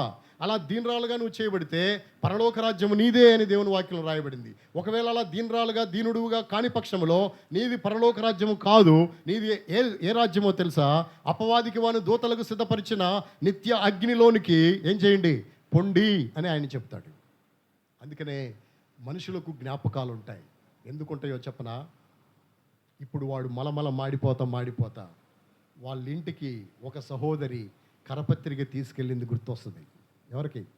వాడికి. అప్పుడు పళ్ళు పట కొరికి అంటాడు, అయ్యో ఆ రోజు ఆ పత్రిక తీసుకుంటే ఎంత బాగుండేది. ఆమెను అన్నాను, నీ కాళ్ళు బాగున్నాయి, నీ చేతులు బాగున్నాయి, ఇంటింటికి తిరిగి పత్రికలు ఎత్తావేంటని తిట్టేశాను నేను ఆ రోజు. అదే ఆ రోజు పత్రిక తీసుకుని మారు మనసు పొందుంటే ఈరోజు ఇక్కడ మలమల మాడిపోయేవాడిని కాదు కదా అని చెప్పి గుర్తొచ్చి పళ్ళు పట కొరికి ఏడుస్తూ ఉంటాడు. అందుకనే జ్ఞాపకాలు ఉంటాయి. వాళ్ళకి ఏముంటాయి? జ్ఞాపకాలు ఉంటాయి అక్కడ. ఇలాంటి భయంకరమైన పరిస్థితి. అందుకనే మనుషులు ఒకరితో ఒకరు ఏం చేస్తున్నారు? మాట్లాడుకుంటున్నారు. ఒకరితో ఒకరు ఏం చేస్తున్నారు? ఒకరినొకరు చూసుకుంటున్నారు. అంతేకాదు వాళ్ళకి ఏమున్నాయి? జ్ఞాపకాలు ఉన్నాయి. ఎక్కడ ఏం జరిగిందో అవన్నీ వాళ్ళకి ఏమున్నాయో తెలుసా? జ్ఞాపకాలు ఉన్నాయి. గుర్తు కూడా ఉంది. అతడు అబ్రహాం అనే గుర్తుంది ఈయనకి, అతడు లాజర్ అనే గుర్తు కూడా ఈయనకి ఉంది. గుర్తించినాడు. అంటే ఇప్పుడు చెప్పు ఏది ప్రాముఖ్యమో ఇప్పుడు చెప్పు. ఆత్మ ప్రాముఖ్యమైనది. ఏది ప్రాముఖ్యమైనది? నీవు పౌడర్లు రాసే శరీరము ఏం కాదు, ప్రాముఖ్యమైనది కాదు. ఇది అంతలో కనపడి అంతలో మాయమైపోయేది. ఇది కానీ ప్రాముఖ్యమైనది, నిత్యము ఉండేది, ఎప్పుడూ చిరస్థాయిగా నిలిచిపోయేది ఏదో తెలుసా? ఆత్మ. దీనికి ఏమి లేదో తెలుసా? చావు లేదు. ఇంకో మాట కూడా మీరు అనుకోవచ్చు, మళ్ళీ జన్మ ఉందంట కదా అని. ఇంకే జన్మలు లేవు. ఇక కాకిలాగా, కుక్కలా, కోతిలాగా, ఎలికిలాగా, తోకలాగా నువ్వేం పుట్టవు ఇంకా. ఎందుకంటే ఇది నీ జన్మ, ఇది నీదే, ఈ ఆత్మ నీదే, యుగాలు ఇది నీ ఆత్మే. కాబట్టి ఇంకో జన్మ అంటూ ఇంకా లేనే లేదు. కర్మ సిద్ధాంతము, జన్మ సిద్ధాంతం, ఈ సిద్ధాంతాల జోలికి పోబాకండి. ఒకటే మాట, దేవుని వాక్యంలో రాయబడింది, ఆత్మ నరుని ఆత్మ యెహోవా పెట్టిన దీపము. ఆత్మ దాన్ని దయచేసిన మరల ఎక్కడ పోవాల్సిందే? దేవుని యొద్దకు పోవాల్సిందే. దేవుని యొద్దకు పోయిన తర్వాత ఈ ఆత్మలో పాపం ఉంటే ఈ ఆత్మను తీసుకెళ్ళి ఎక్కడ పడేస్తాడో తెలుసా? అది నరకములో, పాతాళములో పడవేస్తాడు. ఆ ఆత్మలో పాపము లేకుండా పరిశుద్ధత ఉంటే ఎక్కడికి తీసుకెళ్తాడో తెలుసా? పరదైసుకు తీసుకువెళ్తాడు. ఎక్కడ తీసుకెళ్తాడు? పరదైసుకు తీసుకువెళ్తాడు. పరదైసులో ఉంచుతాడు. లేకుంటే ఎక్కడుంటాడో తెలుసా? పాతాళములో ఉంటారు. అందుకనే బైబిల్ గ్రంథం చెప్తుంది, ఆత్మ విషయములో దీనులైన వారు ధన్యులు, పరలోక రాజ్యము వారు. ఇప్పుడు ఆత్మ విషయములో దీనత్వం అంటే ఏంటి? ఆత్మ అంటే ఏంటి అర్థమైందా? ఏది ప్రాముఖ్యమైనదో తెలిసిందా? అలా తెలిసినప్పుడు ఇప్పుడు ఆత్మ విషయంలో మనం ఏం చేయాలో తెలుసా? పరుగులెత్తాలి, అన్వేషణ చేయాలి. నా ఆత్మీయ జీవితాన్ని పెంపొందింపజేసుకోవడానికి నేనేం చేయాలో తెలుసా? నేను ఎప్పుడు అన్వేషణ చేయాలి. ఆత్మీయముగా ఉన్నానా లేదా? ఆత్మ సంబంధిగా ఉన్నానా లేదా? శరీర సంబంధిగా ఉండొద్దు, ప్రకృతి సంబంధిగా ఉండొద్దు. ఏ సంబంధిగా ఉండవు? ఆత్మ సంబంధి. అలా అన్వేషణ చేసుకోవాలంటే ఆత్మ విషయంలో నువ్వు ఎవరుగా ఉండాలో తెలుసా? దీనుడుగా ఉండాలి. వాస్తవంగా ఆత్మ విషయంలో గొప్పవాడిగా ఉండాలని దేవుడు చెప్పాలి కదా. కానీ ప్రభు చెప్పిన మాట ఏంటో తెలుసా? ఆత్మ విషయమై దీనులైన వారు ఎవరని చెప్పబడింది? ధన్యులు అని రాయబడింది. అసలు ఆత్మ విషయంలో దీనత్వం అంటే ఏంటి? ఆత్మ విషయంలో దీనత్వం అంటే ఏంటి అంటే, మీకు ఇట్టే అర్థం అవ్వాలంటే ఒక వ్యక్తిని నేను మీకు తీసుకురావాలి మీ మధ్యకు. ఆ వ్యక్తి ఎవరు అంటే అబ్రహాము. అబ్రహాం ఎంత ధనవంతుడో తెలుసా? బైబిల్ చరిత్రలో గొప్ప ధనవంతుడు ఎవరో తెలుసా? అబ్రహాం. ఎందుకు ధనవంతుడో తెలుసా? అతనికి పశువులు, మందలు, వెండి, బంగారము, పనివారు కూడా ఉన్నారు. ఎంతమంది పనివారు ఉన్నారు తెలుసా అబ్రహాంకి? 318 మంది మనుషులు, ఎంట పుట్టి అలవర్చబడిన దాసులు ఉన్నారు. ఎవరికి? 318 మందికి ఉదయం టిఫిను, మధ్యాహ్నం భోజనం, రాత్రి భోజనం, వాళ్ళకి బట్టలు, వాళ్ళ కార్యకలాపాలు, వాళ్ళకి కావాల్సినవన్నీ, ఇవన్నీ చూసుకోవాలంటే అతను ఎంత ధనవంతుడై ఉండాలి? ఎంత ధనవంతుడు? మన ఎమ్మెల్యేకి, మన ఎంపీకి ఎంతమంది పనివాళ్ళు ఉన్నారు? మన ముఖ్యమంత్రికి ఎంతమంది పనివాళ్ళు ఉన్నారు? కానీ అబ్రహాంకి ఎంతమంది ఉన్నారు తెలుసా? 318 మంది. ఎంత ధనవంతుడు, ఎంత ధనవంతుడు దేవుని దగ్గరకు వచ్చి ఒక మాట అన్నాడు, ఇదిగో ధూళియు బూడిదయునైన నేను ప్రభుతో మాటలాడా తెగిస్తున్నాను. ఇదిగో ధూళియు బూడిదయునైన నేను ప్రభుతో ఏం చేయ తెగిస్తున్నాను? మాటలాడ తెగిస్తున్నాను అన్నాడు. ఏంటి మాటలాడ తెగిస్తున్నావు అంటే? నువ్వెవరివి? ధనవంతుడు కదయ్యా, నీకేమొచ్చింది? నువ్వు ధనవంతుడివి, నీ దగ్గర ఉన్న ఆస్తి సామాన్యమైన ఆస్తి, బోళ్ళంత ఆస్తి నువ్వు సంపాదించావు. నీ దగ్గర 318 మంది పనోళ్ళు ఉన్నారు, ఇంట పుట్ట అలవర్చబడిన పనోళ్ళు ఉన్నారు. అంత గొప్ప ధనవంతుడివి దేవుని దగ్గరకు వచ్చి అంటాడు, ధూళిని, ఎవరిని? బూడిదను అన్నాడు. ఏమన్నాడు? ధూళిని, బూడిదని అన్నాడు. ఎందుకో తెలుసా? నేను ఎంత ధనవంతునైనా కావచ్చు, ఆత్మీయముగా నేను ఎవరినో తెలుసా? ధూళిని, బూడిదనే. ఆత్మీయముగా నేను ఎవరిని? ధూళిని, బూడిదనే. నీ దృష్టిలో నేను ఎలా కనబడుతున్నానంటే, నాకు ఎలా అర్థమైందంటే, నేను ఒక ధూళిలాగా కనబడుతున్నాను, నేను ఒక బూడిదలాగా కనబడుతున్నాను. ఎంత ధనవంతుడైనా అంటే అర్థమేంటో తెలుసా? నువ్వు ఎంత ధనవంతుడు అయినాక దేవుని దగ్గర ఆ ధనము పనికిరాదు, నీ ఆత్మీయ స్థితే పనికి వస్తుంది. అందుకనే నీవెవరవో గుర్తించు. నేను గొప్పోడిని, నేను వీరుణ్ణి, సూర్యుణ్ణి అంటే కాదు. ఆత్మ విషయంలో నువ్వు దీనుడవు కాదు. నువ్వు ఎప్పుడు ఏమైపోవాలో తెలుసా? నేను ఎవరిని అంటే ధూళిని, బూడిదని. ధూళి అంటే ఏంటో తెలుసా? ధూళి అంటే ఏంటో తెలుసా? మీకు ధూళి అర్థం అవ్వాలి అంటే ఎర్ర బస్సుల కాలానికి వెళ్ళిపోవాలి. ఎర్ర బస్సుల కాలములో ఎర్ర రోడ్ల మీద బస్సు పరిగెత్తుతూ ఉంటే వెనక లేగుస్తూ ఉంటుంది. ఆ లేచిన దాన్ని పట్టుకోవడానికి మనం ఎంత పరిగెత్తినా గుప్పెడు కాదు. ఏంటిది? ధూళి. అంటే ఎందుకు పనికిరానిది, ఎన్నికకు రానిది. నా జీవితము ధూళి లాంటిది, నా జీవితం ఎలాంటిది? బూడిద లాంటిది అని తను తాను తగ్గించుకున్నాడే. ఆత్మ విషయములో ఎవరో తెలుసా? దీనుడు. ఎవరు? అబ్రహాము. అంత దీనుడుగా చేయబడ్డాడు. ఎవరు? ఆత్మ విషయంలో దీనుడిగా చేయబడింది అబ్రహాము. దీనుడిగా చేయబడ్డాడు. అందుకనే తాను దేవుని దగ్గర తాను తగ్గించుకున్నాడు. ఎంతగా తగ్గించుకున్నాడు తెలుసా? అసలు నేను ఒక మాట అడుగుతాను. అసలు ధూళి అని అంటే బూడిదన్నాడే. మనం కూడా అంటాం. ఏమని? ప్రభువా ఆరాధన చేసేటప్పుడు, అయ్యా దుమ్మునయ్యా, అయ్యా ధూళినయ్యా, అయ్యా బూడిదనయ్యా, అయ్యా చచ్చిన కుక్కనయ్యా అని ఆరాధన చేస్తాం. గేటు దాటిన తర్వాత నేనే ఆరాధన చేసిన నిన్ను చచ్చిన కుక్క ఇటురా అన్నాను అనుకో, నీకెంత రోషం వచ్చేద్దో. వచ్చేద్దా రాదా? మామూలు రోషమా? ఇక పళ్ళు పటపట కొరికి నా ఇంక చూసి, ఏంటి ఏదో ఆరాధన చేసినంత మాత్రం చచ్చిన కుక్క అంటావు నన్ను అని అనవా? మనము పైకి పైకి పదాలు పలుకుతున్నాం, వాస్తవం దగ్గరికి మనం రావట్లేదు. మనము ధైర్యంగా ఇలా నిలబడి ప్రార్థన చేస్తాం. ఏమని? ప్రభువా నీ పాదముల దగ్గరికి వచ్చి సాగిల పడుతున్నాను ప్రభువా అన్నావు. ఏడ సాగిల పడ్డావు? ఎలా ఉన్నావు? నిలబడే ఉన్నావు. ఏడ సాగిల పడ్డావు?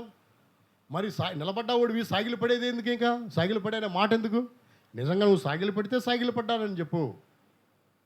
కాబట్టి మనము కొన్ని పదాలని అలవాటు చేసేసుకున్నాం. మనము వేలకు వేలు వందనాలని చెప్తే తక్కువైపోద్దని కోటాను కోట్ల స్తుతులు స్తోత్రాన్ని ఒకే మాటతో చుట్టేసి పెట్టేస్తున్నావు. ప్రభువా నీకు కోట్ల కోట్ల ఏంటివి స్తోత్రాలు, కోట్ల స్తోత్రాలు అనే మాట నువ్వు రాయి, కోటిసార్లు రాయి. నీకు స్తోత్రాలు అనే మాట ఎంత టైం పడుతుంది? మాటతో చెప్పేసి వదిలేస్తున్నావు. అలా కాదు, వాస్తవికంగా దేవునితో మాట్లాడాలి, యథార్థంగా మాట్లాడటం మనం నేర్చుకోవాలి. అందుకనే ఆ మనుషుడు చెప్పాడు, నీ దృష్టిలో నేను దుమ్ముని ధూళిని. అలా అంటానికి కారణం ఏంటో తెలుసా? అక్కడ ఒక మాట ఉపయోగించాడు అబ్రహాం. దేవుణ్ణి ఎలా భావించాడు అంటే, సొదొమ గొమొర్రాలో ఉన్న పట్టణంలో ఉన్న ప్రజలని రక్షించడానికి, అది వేరే సబ్జెక్ట్. అది ఈసారి సందర్భం వస్తే దాని గురించి నేను మాట్లాడతాను.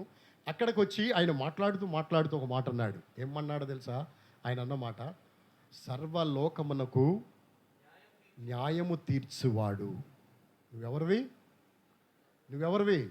సర్వలోకమునకు ఏం చేయవాడివి? మండలములో న్యాయం తీర్చే వాళ్ళు ఉన్నారు, మెజిస్ట్రేట్ ఉన్నాడు మండలంలో. అదేవిధంగా ఒక నియోజకవర్గానికి ఒక కోర్టు ఉంది, ఆ కోర్టులో తీర్పు తీర్చే జడ్జి ఉంటాడు. స్టేట్ లెవెల్లో హైకోర్టు ఉంది, దేశము లెవెల్లో సుప్రీంకోర్టు ఉంది. కానీ ఈ దేవుడు సర్వలోకానికి ఏం చేసేవాడు? న్యాయాధిపతి. మండలంలో ఉండే జడ్జి కంటే, రాష్ట్రంలో ఉండే జడ్జి కంటే, సుప్రీంకోర్టులో ఉండే జడ్జి కంటే ఈ జడ్జి ఎవరో తెలుసా? పెద్ద జడ్జి, వీళ్ళందరికీ మించిన జడ్జి. ఆయన సర్వలోకానికి ఏం చేసేవాడో తెలుసా? అంత న్యాయం చేసే దేవుని ముందు నా డబ్బు ఎన్నికొస్తుందా? అంత గొప్ప న్యాయమూర్తి ముందు నేను లెక్కలోకి వస్తానా? నేను లెక్కలోకి రాను. అందుకనే నీ దృష్టిలో నేను ధూళిని బూడిదను అన్నాడు. ఇది ఆత్మ విషయంలో ఏమంటారో తెలుసా? దీనత్వము అంటారు. ఇలాగూ మన జీవితాల్లో మనం ఎవరం కావాలో తెలుసా? దీనులం కావాలి. దేవుడికి కూడా ఎవరు కావాలో తెలుసా? దీనులు కావాలి. దేవుడికి కూడా ఎవరు కావాలి? దేవుడు అహంకారులను ఎదిరించి దీనులకు ఏమిస్తాడో తెలుసా? కృప ఇస్తాడు. అహంకారులను ఎదిరిస్తాడు ఆయన, దీనులకు కృప ఇస్తాడు. దీనులు ధన్యులు అని దేవుని వాక్యంలో రాయబడింది. అందుకనే దీనత్వము కలిగిన చోట దేవుడు సంతోషపడతాడు. ఎందుకు అంటే మన ప్రభువైన యేసుక్రీస్తు వారు కూడా ఆయనే ప్రకటించుకున్నాడు, నేను సాత్వికుడను, దీన మనసు గలవాడను, నా కాడి మీ మీద ఎత్తుకొని నా యొద్ద మీరు ఏం చేయండి? నేర్చుకోండి. ఆయన దీనుడు. అందుకే మనం కూడా ఎలా ఉండాలో తెలుసా? దీనులంగా ఉండాలి. ఉదాహరణకి ఒక మాట నేను మీకు జ్ఞాపకం చేస్తా. ఆ మాట ఏమిటో తెలుసా? దైవజనుడైనటువంటి దావీదు తన జీవితంలో ఎంత రోషగాడో. ఓ సున్నతి లేని ఫిలిష్తీయుడా, జీవము గల దేవుని సైన్యమును తిరస్కరించుటకు నీవు ఎంతటి వాడవు అని రోషముగా పలికిన ఆ మనుషుడు అదే రోషముతో సింహాసనం మీదకి దేవుడు తీసుకురాలా. 40 సంవత్సరాలు నలిపేశాడు. ఎవరిని? దావీదుని. నలిపి ఏ స్టేట్మెంట్ ఇచ్చేదాకా నలిపాడో తెలుసా? నరుడను కాదు పురుగును. ఒకప్పుడు ఏంట్రా నీ అంతు తేలుస్తా అనే మనిషిని నేనేమీ కాదు, నేను అసలు మనిషినే కాదు, నేనెవరిని? పురుగుని అనే స్థితిలోకి దాకా తెచ్చి అప్పుడు సింహాసనం ఇచ్చాడు. ఏమిచ్చినాడు? సింహాసనం ఇచ్చాడు. అప్పుడు దాకా సింహాసనం ఇచ్చాడా? ఇవ్వలేదు. ఆ దీనత్వం కావాలి దేవుడికి. అందుకనే రాయబడింది బైబిల్ గ్రంథంలో 22వ అధ్యాయం 6వ వచనంలో, నేను నరుడును కాదు. కీర్తన 22:6లో, నేను నరుడును కాదు, నేను ఎవరిని?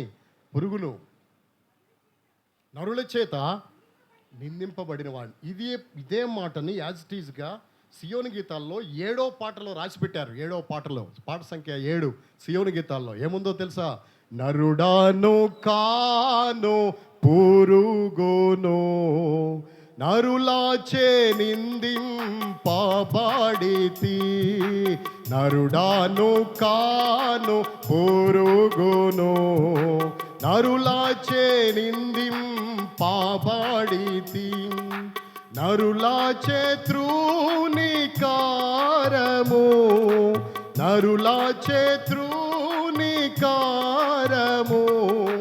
పొందియున్నవాడనైతిని, పొందియున్నవాడనైతిని. నాదు దేవా నాదు దేవా నన్నేలా వీడనాడితివయ్యా, నాదు దేవా నాదు దేవా నన్నేలా వీడనాడితివయ్యా. కాబట్టి నేను నరుడను కాదు, నేను ఎవరినైపోయానా? పురుగునైపోయా. మోషేని చూడు, మోషే సకల విద్యల యందు మాటల యందు కార్యముల యందు ఏమై ఉన్నాడు? ప్రవీణుడు.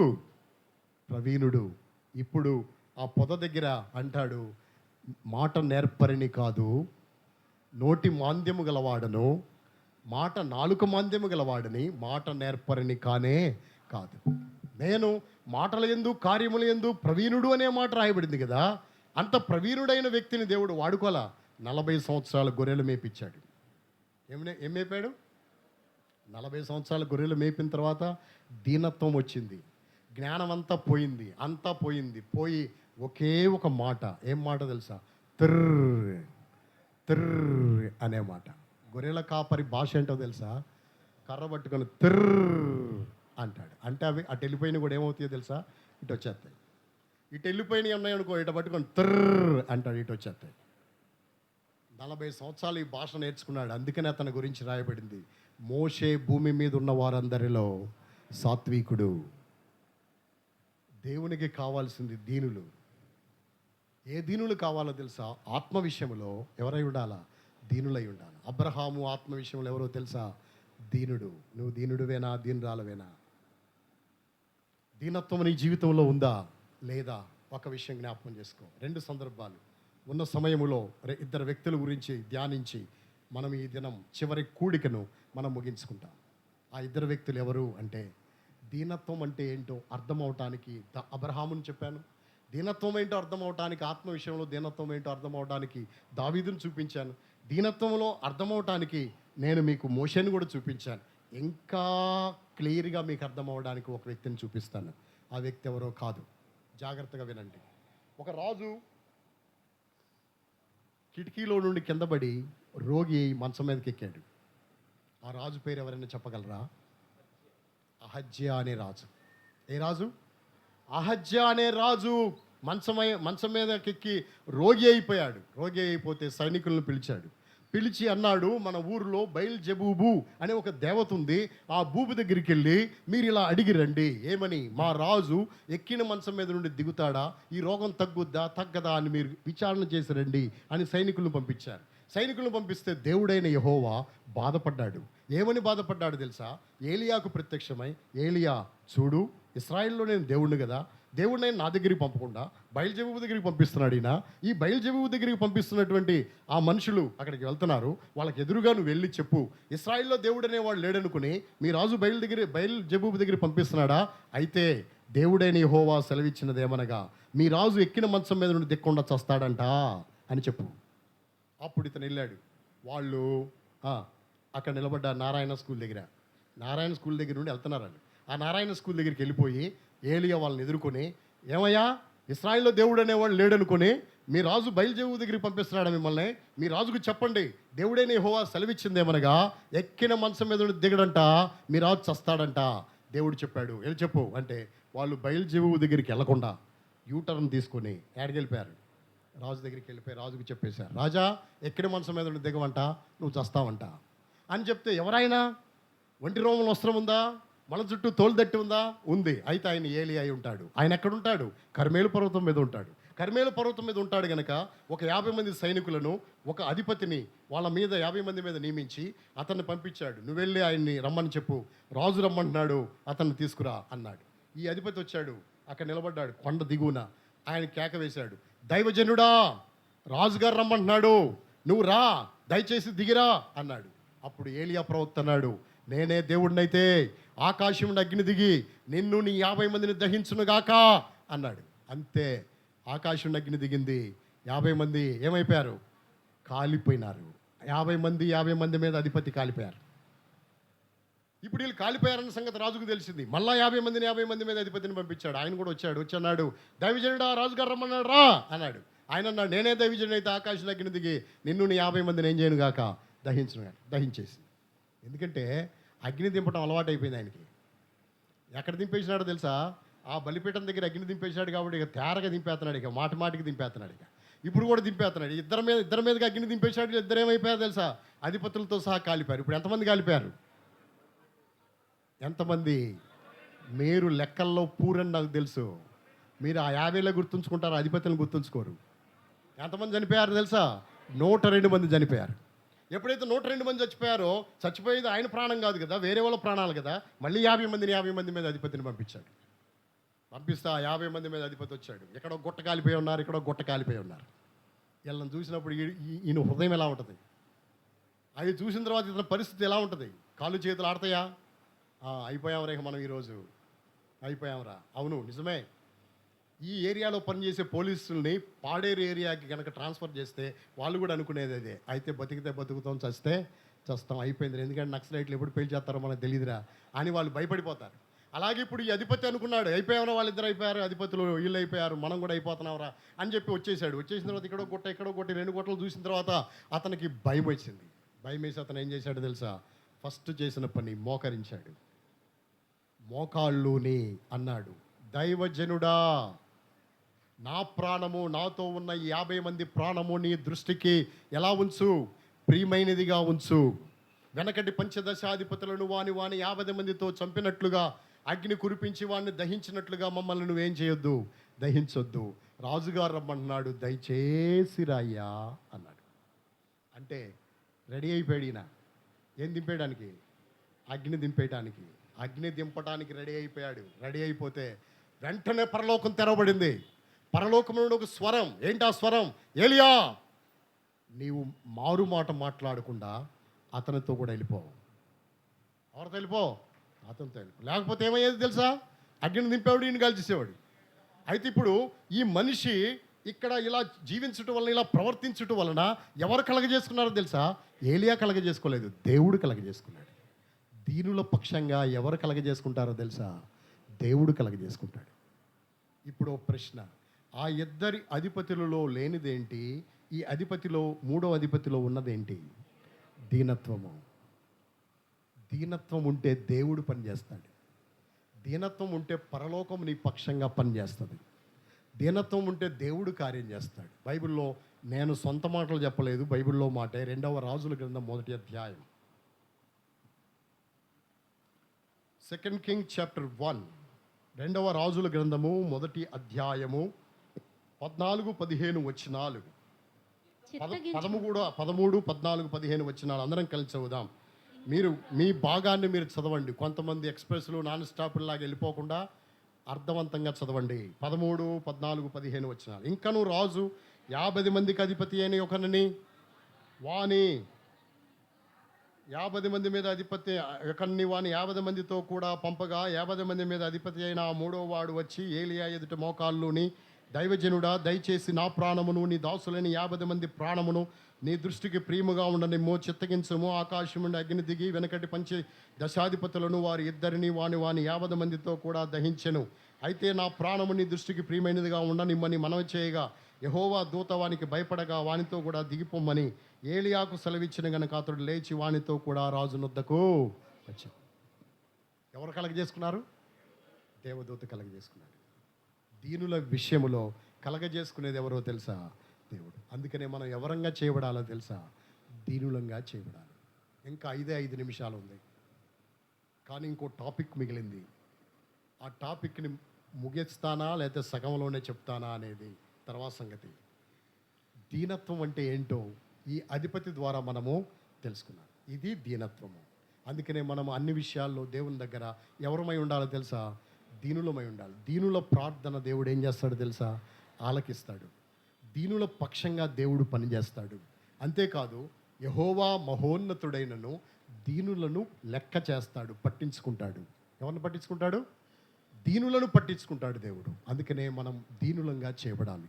అసలు దీనత్వం అంటే ఏంటో దేవుని వాక్యంలో మనం చూడగలిగిన ఇంకొక దీనుడు గురించి ఈరోజు నేను మీకు జ్ఞాపకం చేసి ముగిచ్చేస్తాను. ఏంటా దీనుడు? మనందరికీ తెలుసు ఆ విషయం, మనందరం ఎరుగుదము, చిన్నప్పటి నుండే ఎరుగుదము. ఎవరా దీనుడు? ఎవరా మనుషుడు? ఆ దీనుడు ఎవరు అంటే మందిరము, దేవాలయము. ఆ దేవాలయానికి ఇద్దరు మనుషులు వెళ్ళారు. ఏం చేయటానికి వెళ్ళారో తెలుసా? ప్రార్థన చేయటానికి వెళ్ళారు. ఒకడు ఆడంబరంగా గంభీరంగా ప్రార్థన చేశాడు. ఏమని?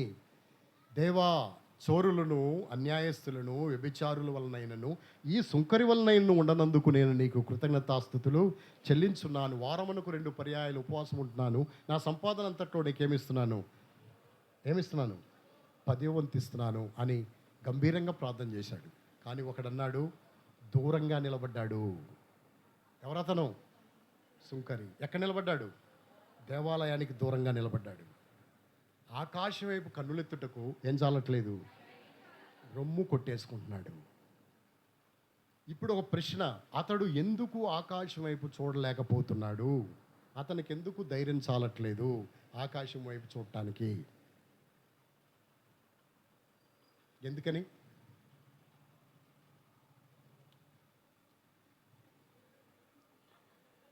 చెప్పండి గట్టిగా. ఆకాశం వైపు చూడలేకపోవడానికి, ఆకాశం వైపు చూచి అతడు ధైర్యంగా చూడలేకపోవడానికి, ధైర్యము చాలకపోవడానికి కారణం ఏంటి? మీరు అంటారు కదా, ఆ సుంకరే ఆ పరిచయం మాకేం తెలీదు, ఎన్నోసార్లు తెలుసు, మా ఇంటి పక్కనే వాళ్ళ ఇల్లు అన్నట్టు నువ్వు ఏదో ఫీలింగ్ ఇచ్చేస్తావు. ఈ ప్రశ్నకు జవాబు తెలుసుకో. ఏ ప్రశ్నకు? ఏ ప్రశ్నకు? ఆకాశం వైపు కన్నులెత్తుటకు ఏం చాలేదా మనిషికి? ఎందుకు చాలలేదు ధైర్యం? మన చిన్నపిల్లలను చూడమన్నా ఎన్నిసార్లు చూడమంటే అన్నిసార్లు చూస్తారు దాన్ని, ఆకాశం. ఈ మనిషి ఎందుకు చూడట్లేదు?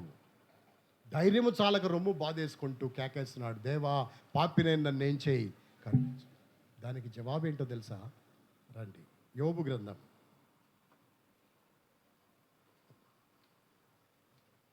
Book of Job. చాలా ప్రశ్నలకు, బైబిల్లో చాలా ప్రశ్నలకు జవాబులు దొరికే పుస్తకం ఏదైనా ఉందంటే ఆ పుస్తకం ఏదో తెలుసా? ఏది? యోబు గ్రంథమే. ఒక ఆయన అన్నాడు, అన్న యోబు గ్రంథం చదవటం మొదలెట్టిన తర్వాత శ్రమలే బాధలు ఎక్కువైపోయినాయి అన్నాడు. శ్రమలు బాధలు ఎక్కువ, సమస్యలు తీరతాయి ఏం చదివితే? యోబు గ్రంథం చదివితే. ఎన్నో ప్రశ్నలకు జవాబులు ఉన్నాయి దీంట్లో. అందుకనే ఆ రోజు సుంకరి ఆకాశం వైపు కన్నులెత్తుటకు ధైర్యం చాలలేదనే ప్రశ్నకు జవాబు యోబు గ్రంథంలోనే ఉంది. రండి, యోబు గ్రంథం 20వ అధ్యాయం 27వ వచనం. యోబు గ్రంథము 20వ అధ్యాయం 27. ఆకాశము వారి దోషమును బయలుపరచును. ఆకాశము వారి దోషమును ఏం చేయును? బయలుపరచును. భూమి వారి మీదికి లేచును. ఈ మాట విన్నారా? ఆకాశము వారి దోషమును ఏం చేస్తుంది? భూమి వారి మీదకి ఏం చేస్తుంది? లేస్తుంది. ఇప్పుడు ఆకాశము వైపు చూడలేకపోవడానికి కారణం ఏంటో తెలుసా? ఆ రోజు దేవుడు సుంకరిని దర్శించినాడు గనక, దేవాలయం దగ్గరికి వచ్చి ప్రార్థన చేయడానికి వచ్చినప్పుడు సుంకరిని దేవుడు దర్శించాడు గనక ఆకాశం వైపు చూస్తే ఏం కనపడుతున్నాయో తెలుసా? అతని పాపాలే, అతని దోషాలే కనపడుతున్నాయి. ఆ దోషాలు చూడలేక తలదించేసుకొని రొమ్ము బాధేసుకుంటూ అయ్యో పాపిని రొమ్ము కొట్టుకుంటూ అరవటం ప్రారంభించినాడు. ఎవరో? సుంకరి. అంటే ఎవరికైనా వాళ్ళు రహస్యంగా చేసిన పాపాలని వాళ్ళ కళ్ళ ముందు చూపిస్తే వాళ్ళు అవన్నీ ఆహా భలే ఉన్నాయి అని చూస్తారా? కిన్నులైపోతారా? చాలా బాగున్నాయే, భలే చేశానే అని చూస్తాడా? సిగ్గుపడిపోతాడా? ఎలా ఉంటాడో చెప్పనా? నీ పాపాలు నీకు చూపిస్తే నీ పరిస్థితి ఎలా ఉంటుందో తెలుసా?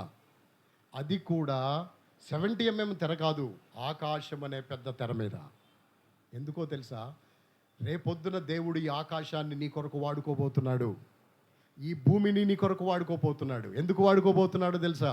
ఆకాశము భూమి ఆయన సాక్షులు. ఎవరు సాక్షులు? ఆకాశమును భూమిని దేవుడు ఎవరుగా పెట్టుకున్నాడు తెలుసా? సాక్షులుగా పెట్టుకున్నాడు. అందుకని ఆ పెద్ద తెర మీద నువ్వు చేసిన, రహస్యంగా చేసిన, 4 గోడల మధ్య చేసిన, ఎవరికి తెలియదని చేసిన ప్రతి పాపము బయలుపరచబడబోతుంది ఒక దినాన. బయలుపరచబడిపోతున్న దినాన అవి నీ కళ్ళ ముందు చూపిస్తుంటే నీ హృదయము, నీ మనస్సు ఎలా ఉంటుందో తెలుసా? ఆ దినాన ఎలా ఉంటుందో చెప్పడానికి ఒక విషయాన్ని నేను మీకు జ్ఞాపకం చేస్తాను. ఒక చర్చి కాంపౌండ్లో జామ చెట్టు, చాలా పెద్ద జామ చెట్టు, పెద్ద పెద్ద కాయలు కాస్తుంది. అలా పెద్ద కాయలు కాస్తున్నప్పుడు పాస్టమ్ గారు ఏం చేస్తారంటే ఆదివారం ఉదయకాలమే ఆ కాయలు కోయించి సండే స్కూల్ పిల్లలకు పంచి పెడతారు. వాళ్ళు చక్కగా తింటారు, భలే టేస్ట్గా ఉన్నాయని సంతోషంగా వెళ్ళిపోతూ ఉంటారు. కానీ 2 పిల్లలకి దుర్బుద్ధి కలిగింది. పాస్టమ్ ఇచ్చిన మనం తింటాం ఏంట్రా, మనమే కోసేసుకోవాలరా అనిపించి వాళ్ళిద్దరు వచ్చారు. ఆ కొమ్మలు కూడా రోడ్డు అవతలకు ఉన్నాయి. అందుకనే వాళ్ళు వచ్చి ఒకడు ఏం చేశాడు తెలుసా? ఒకడు వంగున్నాడు, ఆ వంగున్నవాడి మీద ఒకడు నిలబడ్డాడు, కాయకు వస్తున్నాడు. కాయకు వస్తుంటే పాస్టర్ గారు బాత్రూమ్కి వచ్చాడు, చూశాడు. వీళ్ళిద్దరం చూసి గవ్వ ఫోటో తీసుకొచ్చి, కెమెరా తీసుకొచ్చి షూట్ చేశాడు. ఎవరినై? వాళ్ళిద్దరు షూట్ చేసి ఫోటో రెడీ చేసి ఆల్బమ్లో పెట్టేసి మొత్తం ఆల్బమ్ అంతా తయారు చేసి వాళ్ళని పిలిచి, పిల్లలందరూ రండిరా మా ఫోటోలు చూపిస్తాం, మా పెళ్లి ఫోటోలు చూపిస్తానని వాళ్ళకి ఇచ్చాడు. వాళ్ళకి ఇస్తే వీళ్ళు పెళ్లి ఫోటోలు తీస్తున్నారు. అరే పాస్టర్ చాలా సన్నగా ఉండేది, లావు అయిపోయిందేంట్రా, మరే పాస్టర్ గారి కలజోడు ఉండేది కదా, ఇప్పుడు కలజోడు వచ్చేసింది ఏంట్రా అని ఇలా అనుకుంటా తిరిగేస్తున్నారు. ఏంటివి? ఫోటోలు. తిరిగేస్తా మధ్యలోకి వచ్చేసరికి ఈ ఫోటో ఉంది. ఏ ఫోటో? ఈడు ఒంగున్నది, ఆడు నిలబడింది, ఆడి కాయ కోసేది, ఈ ఫోటో ఉంది. ఆ ఫోటోని చూడంగానే వాళ్ళు చూసి ఎవర్రా ఇల్లు అనుకున్నారు. అనుకునేసరికి వాళ్ళే అని వాళ్ళకి అర్థమైంది. ఎప్పుడైనా అర్థమైందో మొత్తం పిల్లలందరూ ఉన్నారు కదా, ఆ ఫోటో వాళ్ళదని అర్థం అవ్వగానే ఏమైపోయారు తెలుసా? అయిపోయారు. ఎందుకు అయిపోయారు వాళ్ళు? వాళ్ళ పాపమే వాళ్ళ కంటికి ఏమైంది? నీ పాపమే రేపొద్దున నీ కంటికి కనబడితే, అందుకనే ఒప్పుకున్న ప్రతి పాపాన్ని దేవుడు ఏం చేస్తాడో తెలుసా? క్షమిస్తాడు. మళ్ళీ అది జ్ఞాపకం ఆయన చేసుకోడు. అందుకే నీ పాపాలు ఎన్నున్నా నువ్వేం చేయాలో తెలుసా? ఈ రాత్రి ఒప్పుకున్న ప్రతి పాపాన్ని దేవుడు ఏం చేస్తాడో తెలుసా? క్షమిస్తాడు. ఒప్పుకోకపోతే ఒక దినాన నీ పాపములన్నీ ఆ తెర మీద ఏం చేస్తాడో తెలుసా? చూపిస్తాడు. అప్పుడు రొమ్ము కొట్టుకోవాల్సిన పరిస్థితి, రొమ్ము బాదుకోవాల్సిన పరిస్థితి ఆ దినాన. ఈ సుంకర్ని దేవుడు దర్శించాడు గనక, అతని పాపాలు చూపించాడు గనక ఇతడు కేకేస్తున్నాడు. అప్పటి వరకు నాకేంట్రా, నా డబ్బు ఏంట్రా, నా కులం ఏంట్రా, నా గోత్రం ఏంట్రా, నా స్థితి ఏంట్రా, నాకున్న భవనాలు ఏంట్రా, నాకున్నటువంటి పొలాలు ఏంట్రా అని విర్రవీగిన ఈ మనుషుడు ఎక్కడికి వచ్చి అంటాడు, పాపినయ్యా నన్ను ఏం చేయి, కరుణించయ్యా. దేవా పాపిన నన్ను కరుణించని దీనుడైపోయినాడు ఈ మనుషుడు. ఎప్పుడైతే దీనుడైపోయాడో ఈ మనిషిని దీనత్వాన్ని బట్టి దేవుని వాక్యం ఏం చెప్పబడిందో తెలుసా? ఆ 2 రోజులు వారమునకు 2 రోజులు ఉపవాసం ఉండే ఆ మనుషుని కంటే, సంపాదన అంతట్లో 10వ వంతు ఇచ్చే ఆ మనుషుని కంటే ఈ మనిషిని దేవుడు ఎవరుగా తీర్చినాడో తెలుసా? నీతిమంతుడిగా తీర్చినాడు. ఎవరుగా తీర్చినాడు? నీతిమంతుడిగా తీర్చబడ్డాడు. ఎందుకో తెలుసా? దీనుడైనాడు, దీనుడుగా చేయబడ్డాడు. అందుకనే సుంకరి దీనుడైనాడు గనక గొప్ప రక్షణ పొందాడు. ఈ రాత్రి నీకున్న పరిస్థితులన్నీ పక్కన పెట్టి దీనుడువై ఎవరి దగ్గరికి రా? దేవుని దగ్గరికి రా. ఎవరి దగ్గరికి రా? దేవుని దగ్గరికి రా. చివరిలో ఒక ప్రశ్న. దేవుడు సాక్షులను పెట్టుకున్నాడు. ఎవరిని? ఆకాశాన్ని, భూమిని. వాళ్ళకి మాటలొచ్చా? ఆకాశానికి భూమికి మాటలొచ్చా? మాట్లాడతారా? అసలు సాక్షులను ఎవరిని పెట్టుకుంటారు? మాటకారులను పెట్టుకుంటారా? నందన్న అనేవాడిని పెట్టుకుంటారా? ఎవరిని పెట్టుకుంటారు? మాటకారులను పెట్టుకుంటారు. మాటకారుల్ని సాక్షులుగా పెట్టుకోవాలి. మాటలు రానివాడిని సాక్షులుగా పెట్టుకుంటారు ఎవరైనా? కానీ దేవుడు ఎవరిని పెట్టుకున్నాడో తెలుసా? ఆకాశాన్ని, భూమిని సాక్షులుగా పెట్టుకున్నాడు. అంటే మాటలు రావు కదా, మరి వాళ్ళని ఎందుకు పెట్టుకున్నాడంటే, నువ్వు అనుకోవచ్చు మాటలు రావని. సందర్భం వచ్చినప్పుడు వాళ్ళు మాట్లాడినట్టు ఎవరు మాట్లాడలేరు. ఎవరు మాట్లాడినట్టు? వాళ్ళు సాక్ష్యం ఇచ్చినట్టు ఎవరు ఏమి ఇవ్వలేరు తెలుసా? అంటే ఆకాశం అంత బాగా సాక్ష్యం ఇస్తుందా? ఇస్తుంది. వాస్తవంగా జరిగిన ఒక సందర్భాన్ని జ్ఞాపకం చేస్తా. ఒక తండ్రి, 2 కుమారులు. ఒక తండ్రి, 2 కుమారులు. ఆ 2 కుమారులు వాళ్ళు ఏం చేశారంటే, తండ్రి చనిపోతూ పెద్దోడికి, ఆయనకి 2 ఎకరాల పొలం ఉంది, పెద్దోడికి పై పొలము, చిన్నోడికి దాన్ని ఆనుకొని ఉన్న కింద పొలాన్ని ఇచ్చి, అరే బాగా బతికాం, ఒకళ్ళకి చెప్పాం కానీ ఒకళ్ళ చేత చెప్పించుకోవాలా, మీరిద్దరు కూడా అలాగే బతకండి అని చెప్పి ఆయన చనిపోయాడు. చనిపోయిన తర్వాత వీళ్ళిద్దరు బాగానే ఆ భూమిని పండించుకుంటా ఉన్నారు. కొన్ని దినాలు అయిన తర్వాత పెద్దోడికి వివాహం అలా, చిన్నోడు పెళ్లి చేసేసుకున్నాడు. పెళ్లి చేసుకున్న తర్వాత ఇప్పుడు చిన్నోడికి దుర్బుద్ధి పుట్టింది, మా అన్నకి పెళ్ళి అవ్వలేదు, ఆ ఎకరం పొలం వాడు పండించుకుంటున్నాడు, వాడిని చంపాననుకో, ఆ పొలము నాదైపోద్ది. మళ్ళీ పెళ్ళైన తర్వాత చంపాను అనుకో, ఆయన భార్యకి వెళ్ళిపోద్ది.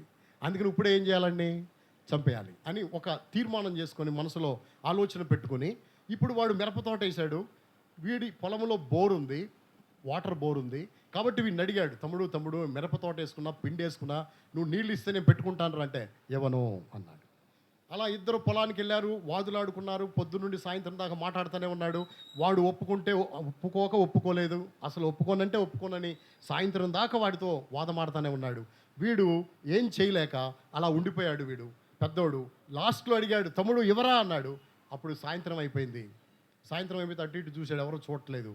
పార తీసుకున్నాడు, అన్నను కొడతానికి వెళ్ళాడు. తల మీద గట్టిగా బాధేశాడు, నెత్తి మీద. ఎప్పుడైతే బాధేశాడు, తల పగిలిపోయింది, రక్తం కారిపోయి, రక్తం మడుగులో పడిపోయి వాడు చావు బతుకుల్లో ఉన్నాడు పెద్దోడు. ఇంతలో గొయ్యి తీయటం ప్రారంభించాడు. ఇంతలో వాడు కేకేస్తున్నాడు. పెద్దోడు ఏమన్నాడు తెలుసా? అటు ఇటు చూశాడు, ఎవరన్నా చూస్తున్నారా అని. పెద్దోడికి ఎవరు కనపట్టలేదు. అలా పైకి చూస్తే అప్పుడు పౌర్ణమి చంద్రుడు ఆకాశంలో ఉన్నాడు. ఒక మాట అన్నాడు, నిండు పౌర్ణమి చంద్రుడా నీవే నాకు సాక్షి అన్నాడు.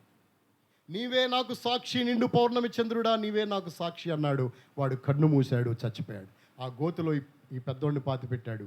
ఇంటికి వచ్చేసాడు, హ్యాపీగా ఉన్నాడు. ఈడు ఏడ్రా మీ అన్న, ఏమో నాకు తెలియదు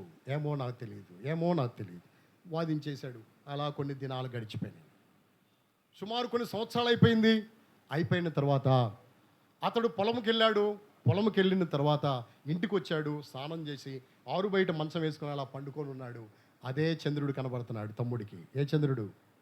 నిండు పౌర్ణమి చంద్రుడు కనబడతా ఉంటే వాడిని చూసి, ఆహాహా, ఒరే వాడు పిచ్చోడు, నువ్వు పిచ్చోడు, వాడు నిన్ను సాక్షిగా పెట్టుకున్నాడు, ఏం చేయగలిగారు మీరు నన్ను అని పక్క నవ్వుతుంటే ఇంట్లో ఉన్న భార్య వచ్చేసింది. ఎందుకు నవ్వుతున్నారు? ఏ అమ్మాయిని చూసి నవ్వారు? ఏ ఇంటి అమ్మాయిని చూసి నవ్వారు? నాకు చెప్పండి అని పట్టింది. ఎందుకంటే ఆడవాళ్ళు పడితే ఒక పట్టానం ఏం చేయరు తెలుసా? వదలరు. కాబట్టి ఎవరిని చూసి నవ్వావు నీవు, నాకు చెప్పు అని పట్టుకుంది గట్టిగా. పట్టుకుంటే ఈయన ఏం చేయాలో తెలియక చెప్పేసి, మరే ఎవరికి చెప్పాక, అయ్యో నేను ఎందుకు చెప్తానండి, మా అన్నని చంపింది నేనే, పాతి పెట్టింది నేనే. వాడు చచ్చిపోయే ముందు ఒక మాట అన్నాడు. ఏమన్నాడు తెలుసా? నిండు పౌర్ణమి చంద్రుడా నీవే నాకు సాక్షి అన్నాడు. ఇప్పుడు అదే పౌర్ణమి చంద్రుడు కనబడుతున్నాడు. నేను మంచం మీద పండుకొని చూడంగానే అది గుర్తొచ్చి వాడిని చూసి, ఒరే పిచ్చోడా, వాడో పిచ్చోడు, నువ్వో పిచ్చోడు, వాడు నిన్ను సాక్షిగా పెట్టుకున్నాడు, ఏం మాట్లాడతారా, ఏం చేస్తారా మీరని చెప్పి ఆ మాట గుర్తొచ్చి నవ్వుతున్నాను నేను అన్నా. అయ్యయ్యో అంత పని చేశారా, అయితే నేను ఎవరికి చెప్పను. ఎలా చంపారండి? పారబెట్టి చంపేశానండి. అయిపోయి ఎవరికి చెప్పాక మళ్ళీ పని అండి, మన పరువు మనం తీసుకుంటామా? నేను చెప్తానా అని కామ్గా. కొన్ని దినాలు అయిపోయింది. వాడు పొలం నుండి వచ్చి ఇంటికి వచ్చి కేకేస్తున్నాడు. భార్య ఇంటి దగ్గర లేదు, పక్కింటికి సీరియల్ చూడటానికి వెళ్ళింది. కేకేస్తున్నాడు, రాధా అంటే ఆమె రాధా అని కేకేస్తున్నాడు. ఆమె రావట్లేదు.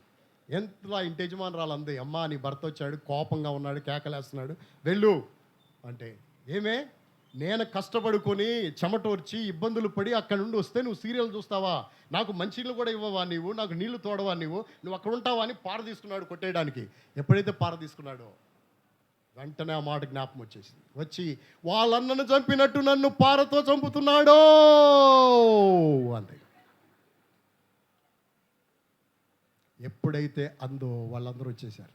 ఏంటి, వాళ్ళ అన్నను చంపినట్టు నన్ను పారతో చంపుతున్నాడా అంటే వాళ్ళ అన్నను పారతో చంపాడా వీడు అని వాడిని పట్టుకున్నారు. ఇప్పుడు ఆ చంద్రుడు, ఆకాశము సాక్ష్యం చెప్పారా చెప్పలేదా? వీడిని పట్టించలేదా? రేపొద్దున మన పరిస్థితి కూడా అదే. భూమి లేని స్థలం ఏది?